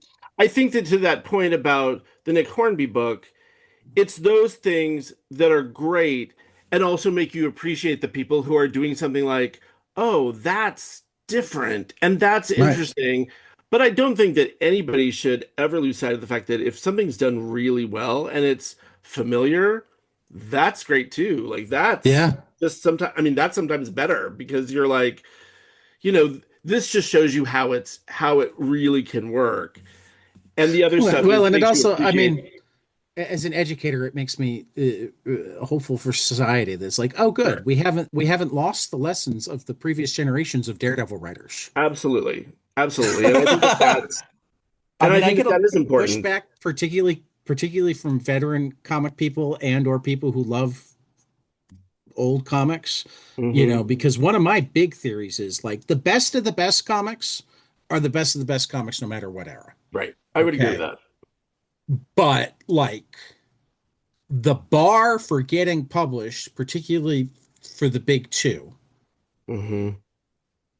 gets higher and higher. The worst Yeah. Marvel comics right now are 10 times as good as the worst Marvel comics in the 90s.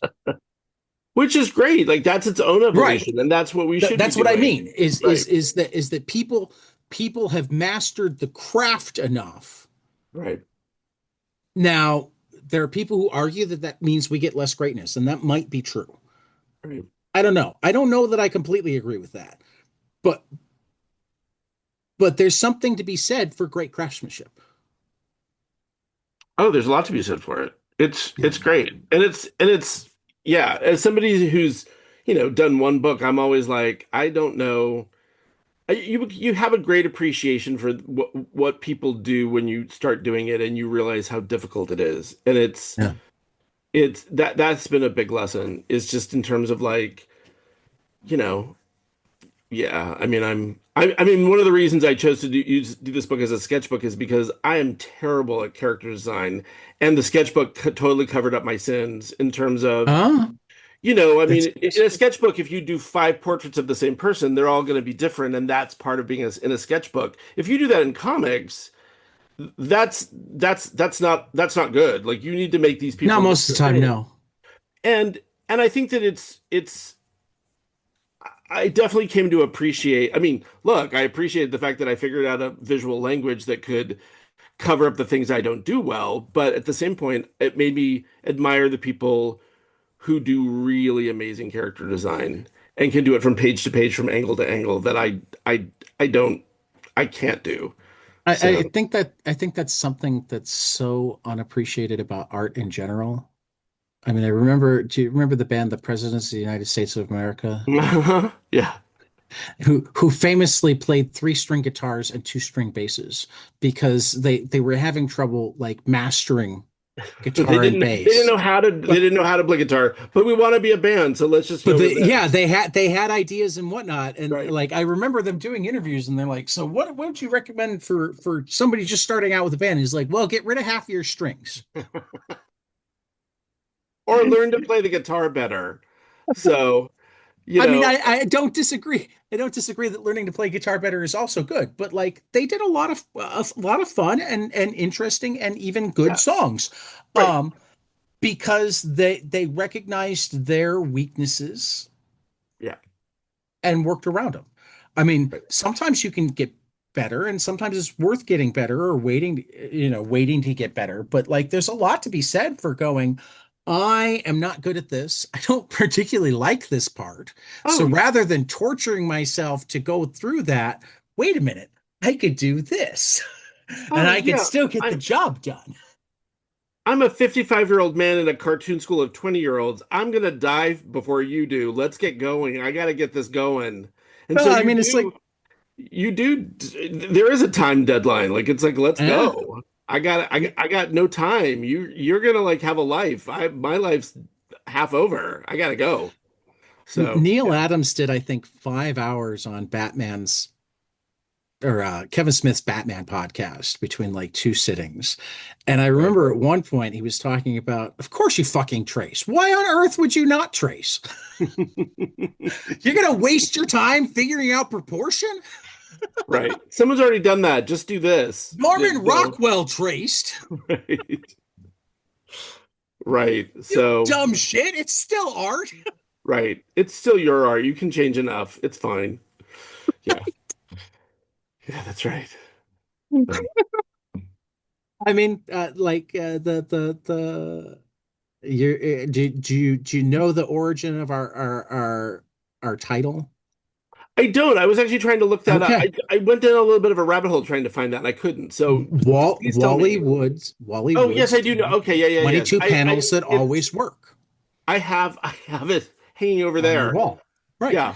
We got that at school, and I'm always I it's one of those things that it's like, okay, this is great to kind of think about. I think we actually had an assignment where you had to use as many as you could, Right. and I I thought it was great. Like, there are some things that people have done that you're like, that's fantastic. Like, let's Well, incorporate that. That there's no reason to change that. That's great. but also like the I always forget I exactly didn't what it even think says of that. underneath it.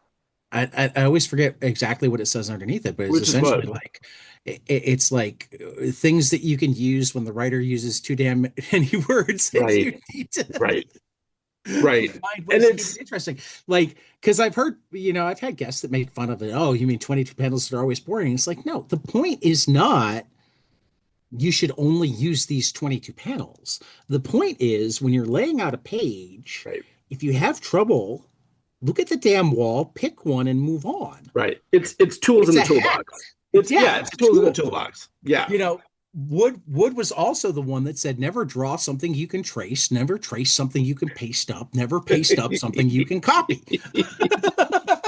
Wow, you've suddenly made me feel really good about doing comics now because I feel like, oh my God, there are all these hacks that I told myself I couldn't do, and now I get to do them all. That's great. Oh, because I mean, again, you shouldn't be stealing. Like, we need to make clear, you're not stealing other people's art. No, You shouldn't no. be like swiping things, etc. But like, if it's your own art and you did it well on this page and you Right, didn't do it well on that page, then cut it off of the page you did it well on. right, right. Don't do it again. Yeah, that's true. That's true. I mean, essentially, Wood came from the era where I mean, you still get paid by the page in a lot of comics, but like we're like, Oh, yeah, you gotta find and workarounds, and you gotta yeah, move like quicker. moving at a certain speed matters Yeah, to get yeah, paid. And it's for like, sure. dude, you need to keep a roof over your head. Don't. Yeah, This is exactly. how you do it. Yeah. I mean, it's why I honestly think that Jack Kirby's work got less interesting during the 60s. If you look at a lot of 50s Kirby, he had much more interesting page designs and layouts and whatnot. And during the 60s, when Mm, the page rate had dropped because there wasn't as much competition, etc., he did a lot of 4 panel pages, a lot of full page panels. A lot of interesting. he essentially invented the 2 page spread, and great, like wonderful, there are great 2 page spreads out there and he made a lot of them, but it's also sometimes clear that it's like, oh, I'm behind, how can I get this page done Yeah. faster? I I got this is know, due at draw 5. I gotta one go. picture rather than 8. Yeah, exactly. Wow, that's fascinating. That's great.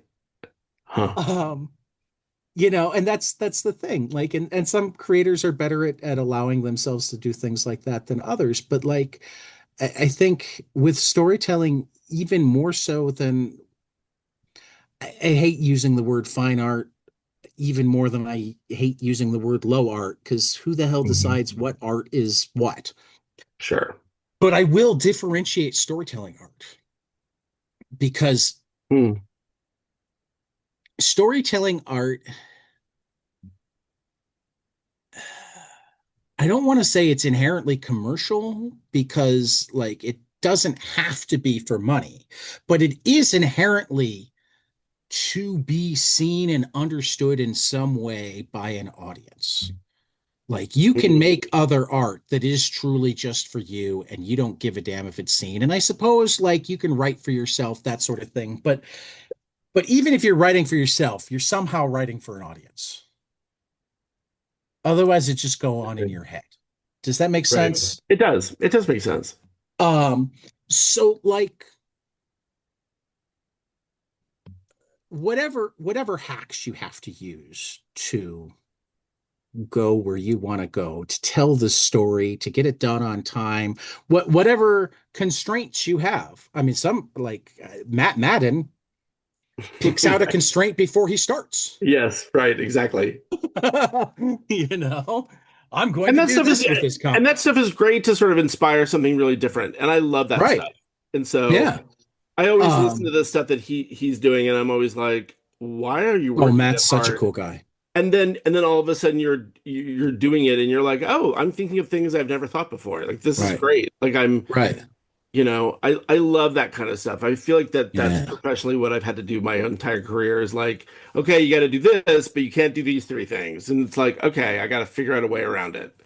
And Right. that's great. So, Yeah, no, Matt's incredible, and an incredible guy too. I'm happy to think he mhm. falls into my friendly acquaintance category, maybe friend category.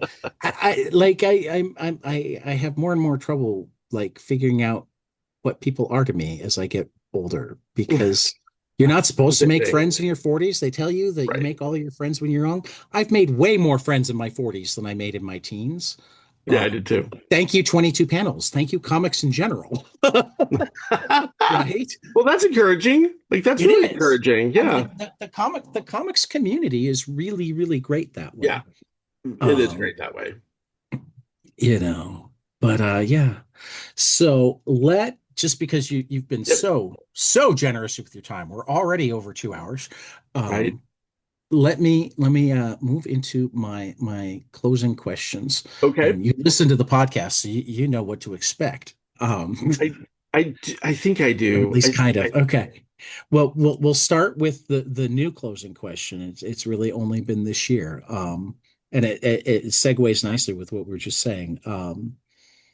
I've been doing this podcast for a little less than 5 years now, and I feel like Mhm. I've entered the twilight zone. I mean, like I said, I've made made more Right. friends in my 40s than I made in my teens, which isn't, I'm told, how it's supposed to work. Right. Um, making friends in the era where like I have to like work to make friends, like send emails or make phone calls rather than just Mhm. bump into them in class. Right. I think we really neglect how much of like our social skills Oh, are you have to work at accidental it. You have to work at it. And until it's we're and out that's of different. school. Right. Right. Right. um, but beyond that, like they're with people that used to just be names on pages of my favorite things. Hmm. Um, I've gotten to see things come to life in front of my eyes. I've gotten to have conversations with amazing and wonderful people. Um, Hmm. like again, like so much of my life right now. If you Right. told me even 6 years ago, the year before this podcast started, that this is going to be your life. I said, what the fuck are you talking about? How? How is that going to be my life? Right. Right. I'm a lowly special ed paraprofessional. How am I going to hang out with blank? Exactly. What do you mean so and so is going to send me an advanced copy of this so that they can get my thoughts on it? Yeah. You're out of your That fucking. sounds crazy. That sounds crazy and great. It is. It Yeah. is. It's insane. Yeah. Um, and I love it. But I also have found that like everybody in comics, probably everybody in the arts, because I've had a handful of people that like recently I had oh, why can't I remember his name right now? Um, we'll come up with it before long. Okay. Um, but I recently had on a uh and how cool is this? Like Nick Thorburn was Mm. recently on, and in the same week he released a graphic novel with with um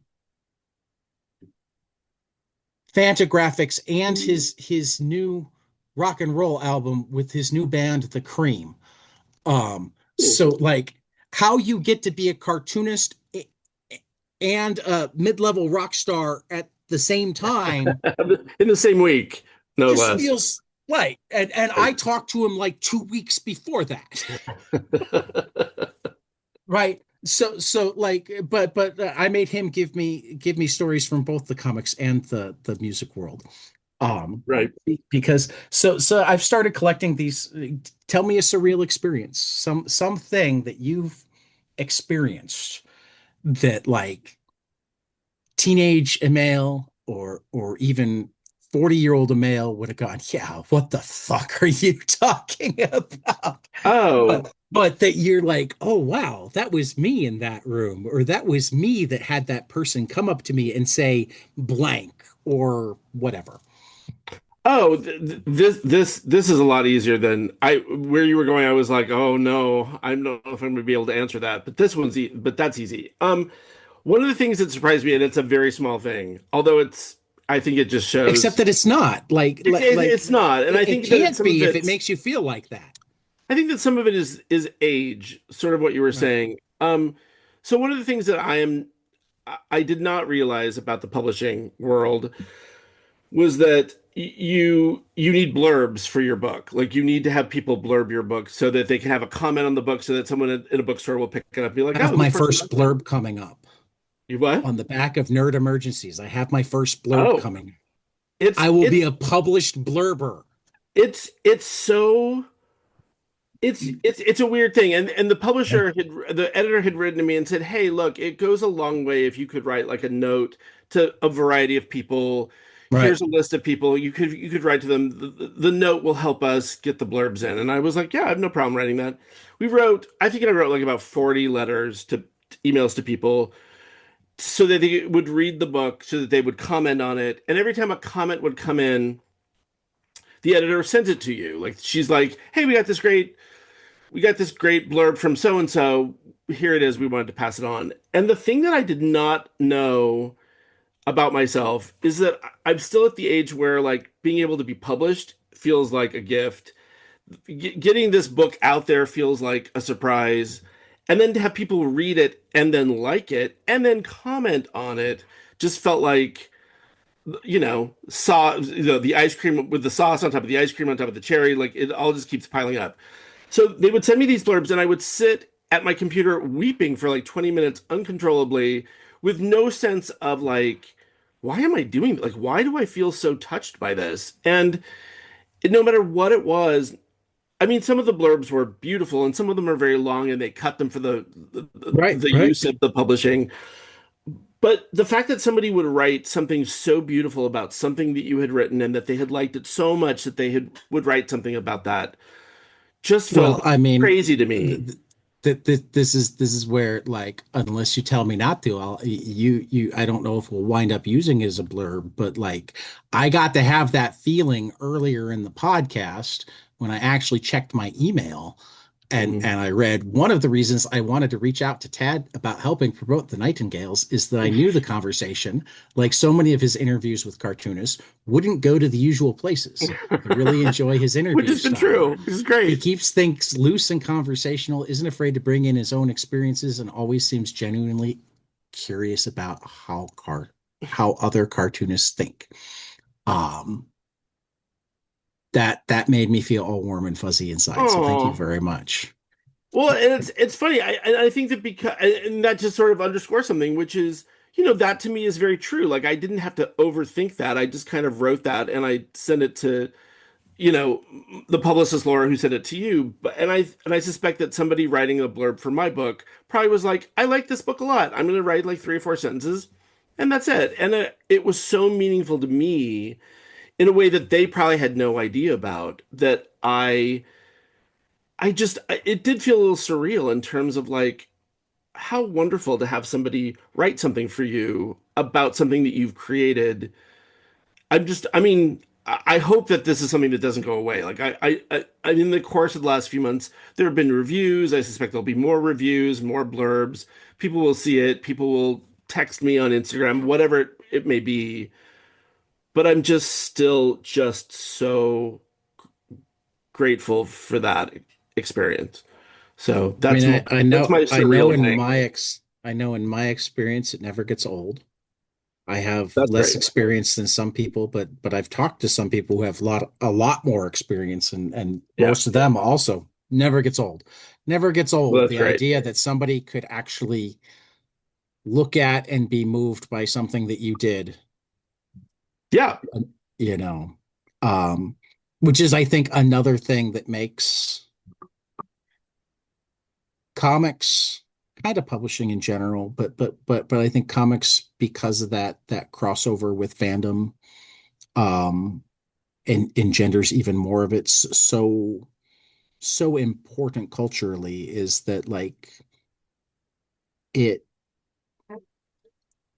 it encourages interaction. It plants seeds for discussion, for, you know, I mean, there aren't as many book conventions where you just go and talk to the authors of Right. things. Right. Um, there are book signings. Some of them are like, I brought up Nick Hornby. I feel blessed. I got to talk with Nick Hornby for about 20 minutes one night, but the way I did it was I let everybody else go in front of me in line. I took the risk Right. that he would be done before I got there, or the Right. possibility that You there could traded be that in for the nobody hope that he behind would me. sit and talk to you, and that would be Right. great. Well, Right. and I also came knowing that I had an ace up my sleeve, which was like, he'd just written in the Believer about, Okay.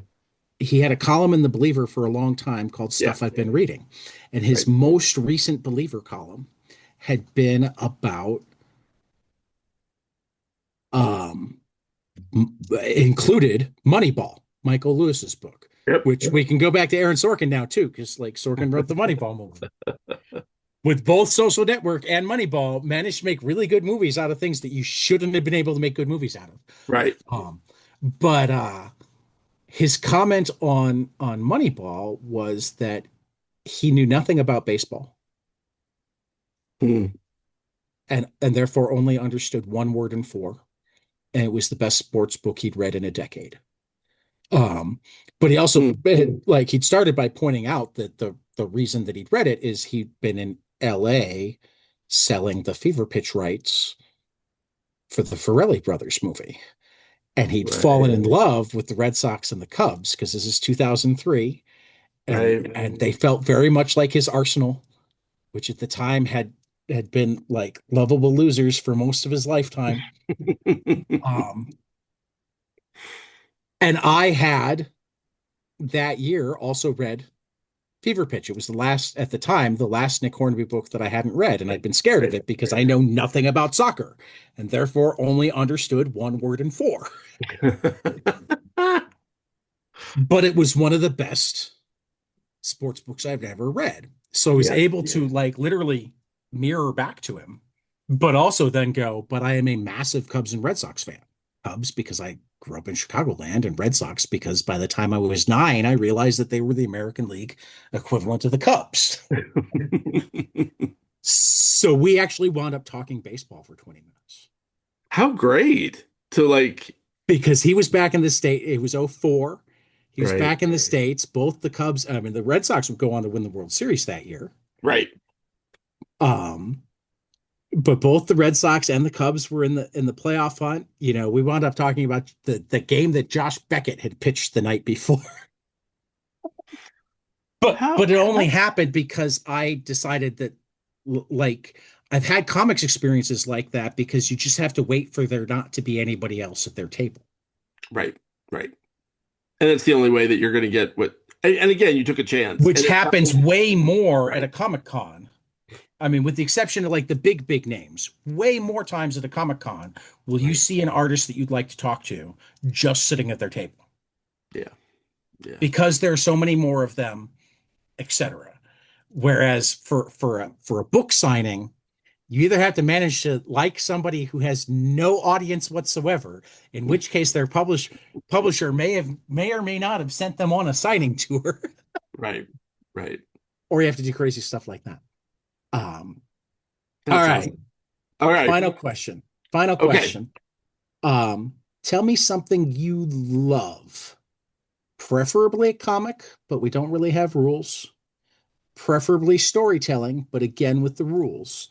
But something that you love that not enough people around you have experienced, and you really, really wish they would, so that you had more people to talk about it with. Okay. Like any question like that, I'm gonna go with my gut that comes first to mind, and I think it's comics related. Uh, so like I said, I didn't read comics as a kid, but I was fascinated with the Sunday comics because of the registration. And when I became a printmaker, I was fascinated with how things don't exactly line up and how the beauty of them not lining up can be. And I mean, again, we both grew up in small towns. The Sunday paper was never It's printed, not that small, but yeah, okay. but it was the color paper, the comics were never Yeah. printed so pristinely that everything lined up. And there was I something mean, I was on the so Chicago Tribune, so most of mine were lined up. okay. Well, there was always this time. I remember talking to people in comics and even just friends that the beauty of misregistration and nobody got it. And I just thought there's something really beautiful about when something is slightly off register. And I'm still I'm still a big fan of, like posters from India from like the 50s where the printing Right. presses were really off. I No, just I know what you're talking about, and I'm feeling like there's a great book in this somewhere. I and I know that it's a weird thing, and I know that it's a weird like that's the thing you focus on, but I love that stuff. I love Oh, imperfections are so amazing. imperfections are so amazing. And when the imperfection, that there was an imperfection and they couldn't fix it, or they didn't have enough money, or they didn't have time, or whatever it is, and they just let it go Right, through. And you're right. like, this is so beautiful. I remember I worked at this printing press where they would discard all the stuff that wasn't perfect. That makes sense. And I remember I used to have a scrapbook that I used to always keep the stuff that was really off register because I found it to be so, I don't know, there's something about it evocative that was Right. you could see how it came close, but it didn't work, and yet it worked in its own way. I love that stuff. And that's And I just like imperfections can teach you so much about process. Imperfections can teach you about life. Imperfections can teach you about yeah. so many I things. also think that there's such beauty in them, and I know Well, that yeah. that's it. I mean, it's absolutely not what you're supposed to see, and it's certainly from a printing press point of view, it's absolutely not the stuff that that's Well, not the stuff that's but saved. I But mean, I'm just thinking like with four color printing, because I'm thinking like right, there actually used to be this problem in Marvel comic books sometimes, right, with like four color printing when it's like you can see that things weren't lined up, and you've got like this thin band of yellow here and this thin band yeah, of blue there, and it's like uh, one of the beauties to me, aside from just the aesthetic beauty, is like that's when I learned before I'd ever read it anywhere that, oh, the printing process isn't that they have all of these colors. They mix them on the page. right. And you don't really know that. I mean that's something that you forgive until it's misregistered, and then you understand that it's like the curtain's been pulled aside, and you realize, like, Right. oh, that's just the yellow plate is off, and Right. and it's made set everything off into this land of like, why are all these colors wrong? And yeah, I think that it's fascinating now that they have, like, I was just looking on like some Procreate site, and there were like all these filters that you can buy that actually lets you that it basically creates misregistration. And I just thought, I don't want you to help me create it. I just want it to be natural. Natural, right? And that's the thing. Though I mean that's that like I've talked to Clem Robbins a few times, and I Hmm. probably should again. Clem Robbins has been lettering comics since like the 70s. Hmm. Um, and he talked about that point where he realized that he was going to have to start lettering digital because that was where Right. the industry was going, and he wouldn't be able to make a living if he didn't. But that what he loved the most about hand lettering was that it wasn't uniform. Right. And that and again, I think that we found a way to sort of include imperfections in a lot of what we Well, create I mean, digitally. what he talked about doing is he Yeah. actually created his own font set Right. with something like 200 some odd characters Yeah. and some sort of random setup. He has it so like every character has multiple variations, and Yeah. the idea being to as closely as possible still have that feel of imperfection. Yeah. I mean, that's what's so yeah, to answer your question, it's a weird thing to be in love with. And again, it was my first gut reaction is just that feeling comics adjacent related in terms of why I was interested as a kid that I was so fascinated by the look of that and that and again some of it was Marvel comics and some of it was just I mean it was all Right. kinds of comics because Right. again the red plate shifts the magenta plate shifts and Oh suddenly yeah, it no, no. I mean, you brought up smaller newspapers. I've certainly seen lots of yeah comic pages. Again, I grew up on the Chicago Tribune, and after right they'd had years, so I didn't often get that in my own paper. right Um, but I've seen it further back. And and, also and like this is my weird mind. I don't know how much of a fiction reader you are, but mhm. I feel like either Salman Rushdie or Umberto Eco could create an entire like Probably 900-page novel around somebody obsessed with misregistration. right right. I think what's interesting is that when you do the printing, the black plate's always the last one to go on, and it always is the one it seems like that kind of like herds out all the cats in at one place. Like everything Right. kind of like comes in when the black plate comes in, and I love every once in a while if you're at a printing press, you can see stuff that doesn't have a black plate yet, and you realize how much control that black plate enacts Right. on a page. And yeah, I find all that stuff. The fact that you have a rainbow of colors and four colors is just crazy. So Yeah.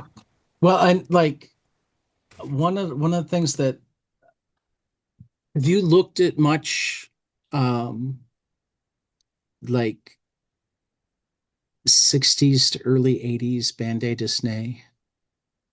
I I believe I have. I Yeah.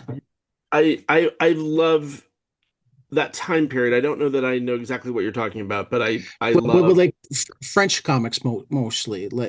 like your Okay. Metal Erlant, and like one of the things that really struck me as I started like you see it in Mobius is it's Yeah. like were they using better print processes? And like a friend of mine was like, no, they were still using four color printing. They Right. just were willing to be precise with it. Right. Whereas in the United States, they kept it as simple as possible. Well, or they were in a rush, or it Right. wasn't like everything was under this money deadline, so everything's like Right. rushed through, and No, there's I wasn't. yeah, I don't know. Right. They had reasons for keeping it simple, Right, but like right. in the US, they took the four colors and they wanted like bigger swatches of them, and they wanted to split those colors only into like 16 or Right. 32 additional colors. And in France, they were like, oh, we're okay with going practically pixel by pixel. Not that pixel was the word at the time. And Right, we're gonna take these four colors and turn them into 256 different colors. right, right. Yeah, Um, I think that that's my weird. I mean, I do love it, and I think that to answer your question, I think that it's something that I think about a lot, and I mean, I yeah. didn't have to worry about it with the book that I wrote because there wasn't four color. I No, mean, no, there because we got wasn't any sort of different problems, printing now, right? different printing, but I But do now love that I'm stuff. imagining like the more intricate four color print done slightly off register and how psychedelic that could wind up. Oh, it some of it can be amazing. And the thing is if it's far enough, if it's misregistered far enough, you actually have to look at it to understand how Right. how it would sit on top of itself and what it would do. And the fact that it's so far away is the sort of weird puzzle thing that your brain does, and it's And magic. Mail, I'm telling you, I think that when you're done writing memoirs, you may have your first. My I mean, first I guess it could nonfiction, still no no. I'm actually thinking use it as something fiction. mm, maybe, I maybe, mean, you can have non-fictional elements in fiction, right. but I'm thinking like the story of the person fascinating by this and Mhm. like how they see the world differently because of that could be powerful. Uh, I may write that down, steal it from you, and not pay you. Just so you're you more know. than welcome to. You're more than welcome to. I give it freely. There it is. Um, It's mine. yeah, I may do you now that. have record. Yeah. That's Um, great. but like yeah, no, I like you're my unfortunately only, and it's really weird for me when something visual gets my brain firing on all cylinders because I can't make pictures in my head. Right. So the words are bouncing around like mad, thinking of what a comic that decided to lean into and um use off-register Hmm. as part of the storytelling could look and feel like. And yeah, Yeah, and the yeah, possibilities are endless. Like it's they really interesting. are. This is why comics, the possibilities are endless. This is why I love comics. For that matter, I haven't managed to bring it up before, but I'll bring it up really quickly now. Like a book that may or may not have even been available the night that everybody was pointing their fingers and saying you should do this is the recently Eisner Award-winning Cartoonist Club by Raina Telgemeier and Yeah, Scott McCloud, who are giants of the industry right. and like both often work very much within forms or whatnot. But like the biggest rule of the Cartoonist Club is there are no rules to making Right. comics. Right. There are no Which is so rules to making great. comics. Which is so great. You want to use glitter and tape construction paper onto the page? Go for it. Great. You want Do to it. draw super realistic? Go for it. Do it. You want to go all XKCD and do everything using uh stick figures? Go for it. Ryan Yeah. North has one of the longest running webcomics of all time using the exact same digital dinosaur and like I think there's a house and a car. Let me pull it up. I'll show it to you. He only changes the words like 3 to 5 times a week. There are thousands of them now, but the the visual has been the same Wow. or God knows how long now. Um, and it's still comics. It's even pretty good comics. Some days better than others because like he's but yeah, the visual is always this. Oh wow. This is great. This is the visual every time. Oh, really? Nothing changes. It's just new No, words. Oh, that's great. and he's been doing it for I think 20 plus years now. Wow, it's almost like a stationery that you just fill in. Like I love Right. that. Right. Oh my And this is gosh. comics. And it's I not even like, I mean, Ryan North does other comics. Ryan North was involved in a fantastic adaptation of Kurt Vonnegut's Slaughterhouse Five. I mean, okay. it, it's what made Slaughterhouse Five finally click to me because I'm Interesting. not the visual thinker. It's funny. I've been playing around with something similar where the visual doesn't change it focuses you on just the words. I'm Right. constantly interested in what you can do visually and where where your eye goes and the emphasis that it has. And I feel like repetition is hugely under. I mean, I feel like it's something that in comics you're constantly told like you have to change up this panel and change up the next panel. It's like, well, what if they're all the same? What happens then? And I mean, I sometimes love that. like if you ever read Matt Rosenberg and Tyler Boss did a book called Four Kids Walking into a Bank.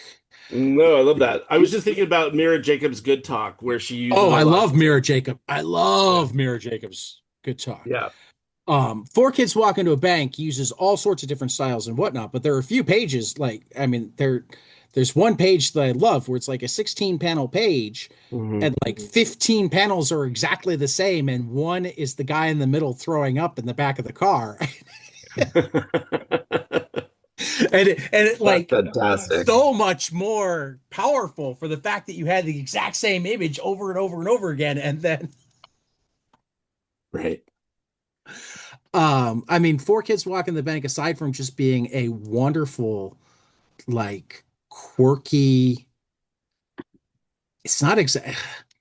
I think some of the early blurbs were like if Wes Anderson made a Quentin Tarantino movie,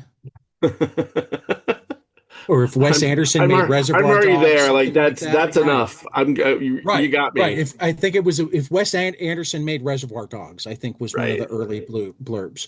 But it's also, I mean, we did a whole episode on it way back in the beginning. It's one of the ones Mhm. that I actually did like really deep show notes. So if you go find my blog spot, one of the early Okay. episodes, like I broke down all of the different weird things that they did in Four Kids Walk into a Bank that I really, really loved. I'm totally gonna find it. That sounds great. It's but it came out of they both worked at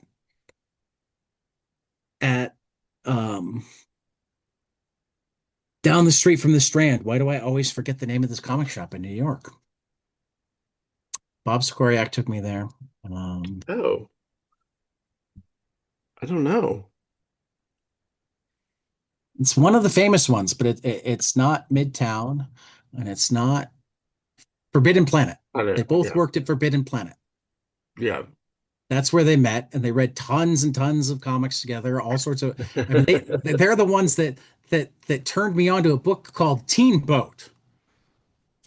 Okay. It's a I'm writing that teenager down too. who's sometimes a boat. Oh my God. That's great. I love I mean, that from an stuff. artistic standpoint, it's not hugely special, but like Right. from just a conceptual and funny standpoint, it's and they were the guys that worked at the comic shop so they could read everything. I mean, you can tell Right. that they worked at the comic shop so they could read everything. And they've both become very successful as comic creators since then. But like Four Kids Walk into a Bank is just a masterclass on storytelling, and often in ways that don't feel that different or special until you really sit back and go, oh, wait. Oh, wow. Oh. Uh, Oh. I'm totally gonna find it. That's great. I can't. Yeah, but this is what I like. If you like it, let me know. If I you come back, will. we'll I will talk let you about it. know. We'll talk about it. Like I would love to talk comics with you anytime you like. I've really, really enjoyed That this would be experience. great. This has been great. This has Um, been I'll wonderful. talk on or off air. Um, but let's wrap up and then we'll talk a little Okay. bit off air. So I'm not like Okay. putting you on the spot to become my best friend on the air. That's not a nice thing to do. I might stop recording and you'll go, never talk to me again. No, no, no. You have to No. say that. I'm still recording. Right. That's true. That's true. We will be best friends forever. Anyway, for Emil Wilson, the new book is called The Nightengales. It's in stores Tuesday, August August 4th in 4th. bookstores. Comic shops should have it on the 5th. Though who's it coming out through? It's coming out through Avid Reader and Simon and Schuster. Ooh, so you're gonna want to look at more bookstores than comic shops, but ask your comic shop. I'm trying to remember if Yeah. Simon and Schuster, I think they might actually, for most comic shops, they might have to get them through Ingram. I don't know if they're available through either Lunar or I don't know. um, Penguin Random House, which are the two big comics distributors. It's a weird time for comics distribution Yeah. right now. Yeah. Um, I know that. So, but yeah, So, it's but yes, available everywhere. definitely bookstores everywhere. I'm certain bookshop.org. If you're in the Milwaukee area, go to Lion's Tooth, ask them. I'm certain Partners and Sons will consider it in the Philadelphia area. Wouldn't be surprised if Desert Island has it in Brooklyn. I'm certain that I can come up with more, and if they don't have it, I'm certain that they can get it for you. And Um, it's in the UK on the August 6th. It comes out all August over 6th in the the UK. UK. Wow. So you got back to back to back release dates. Yeah. Yeah. So for Emil Wilson, this has been 22 panels, and we will see you after the next page.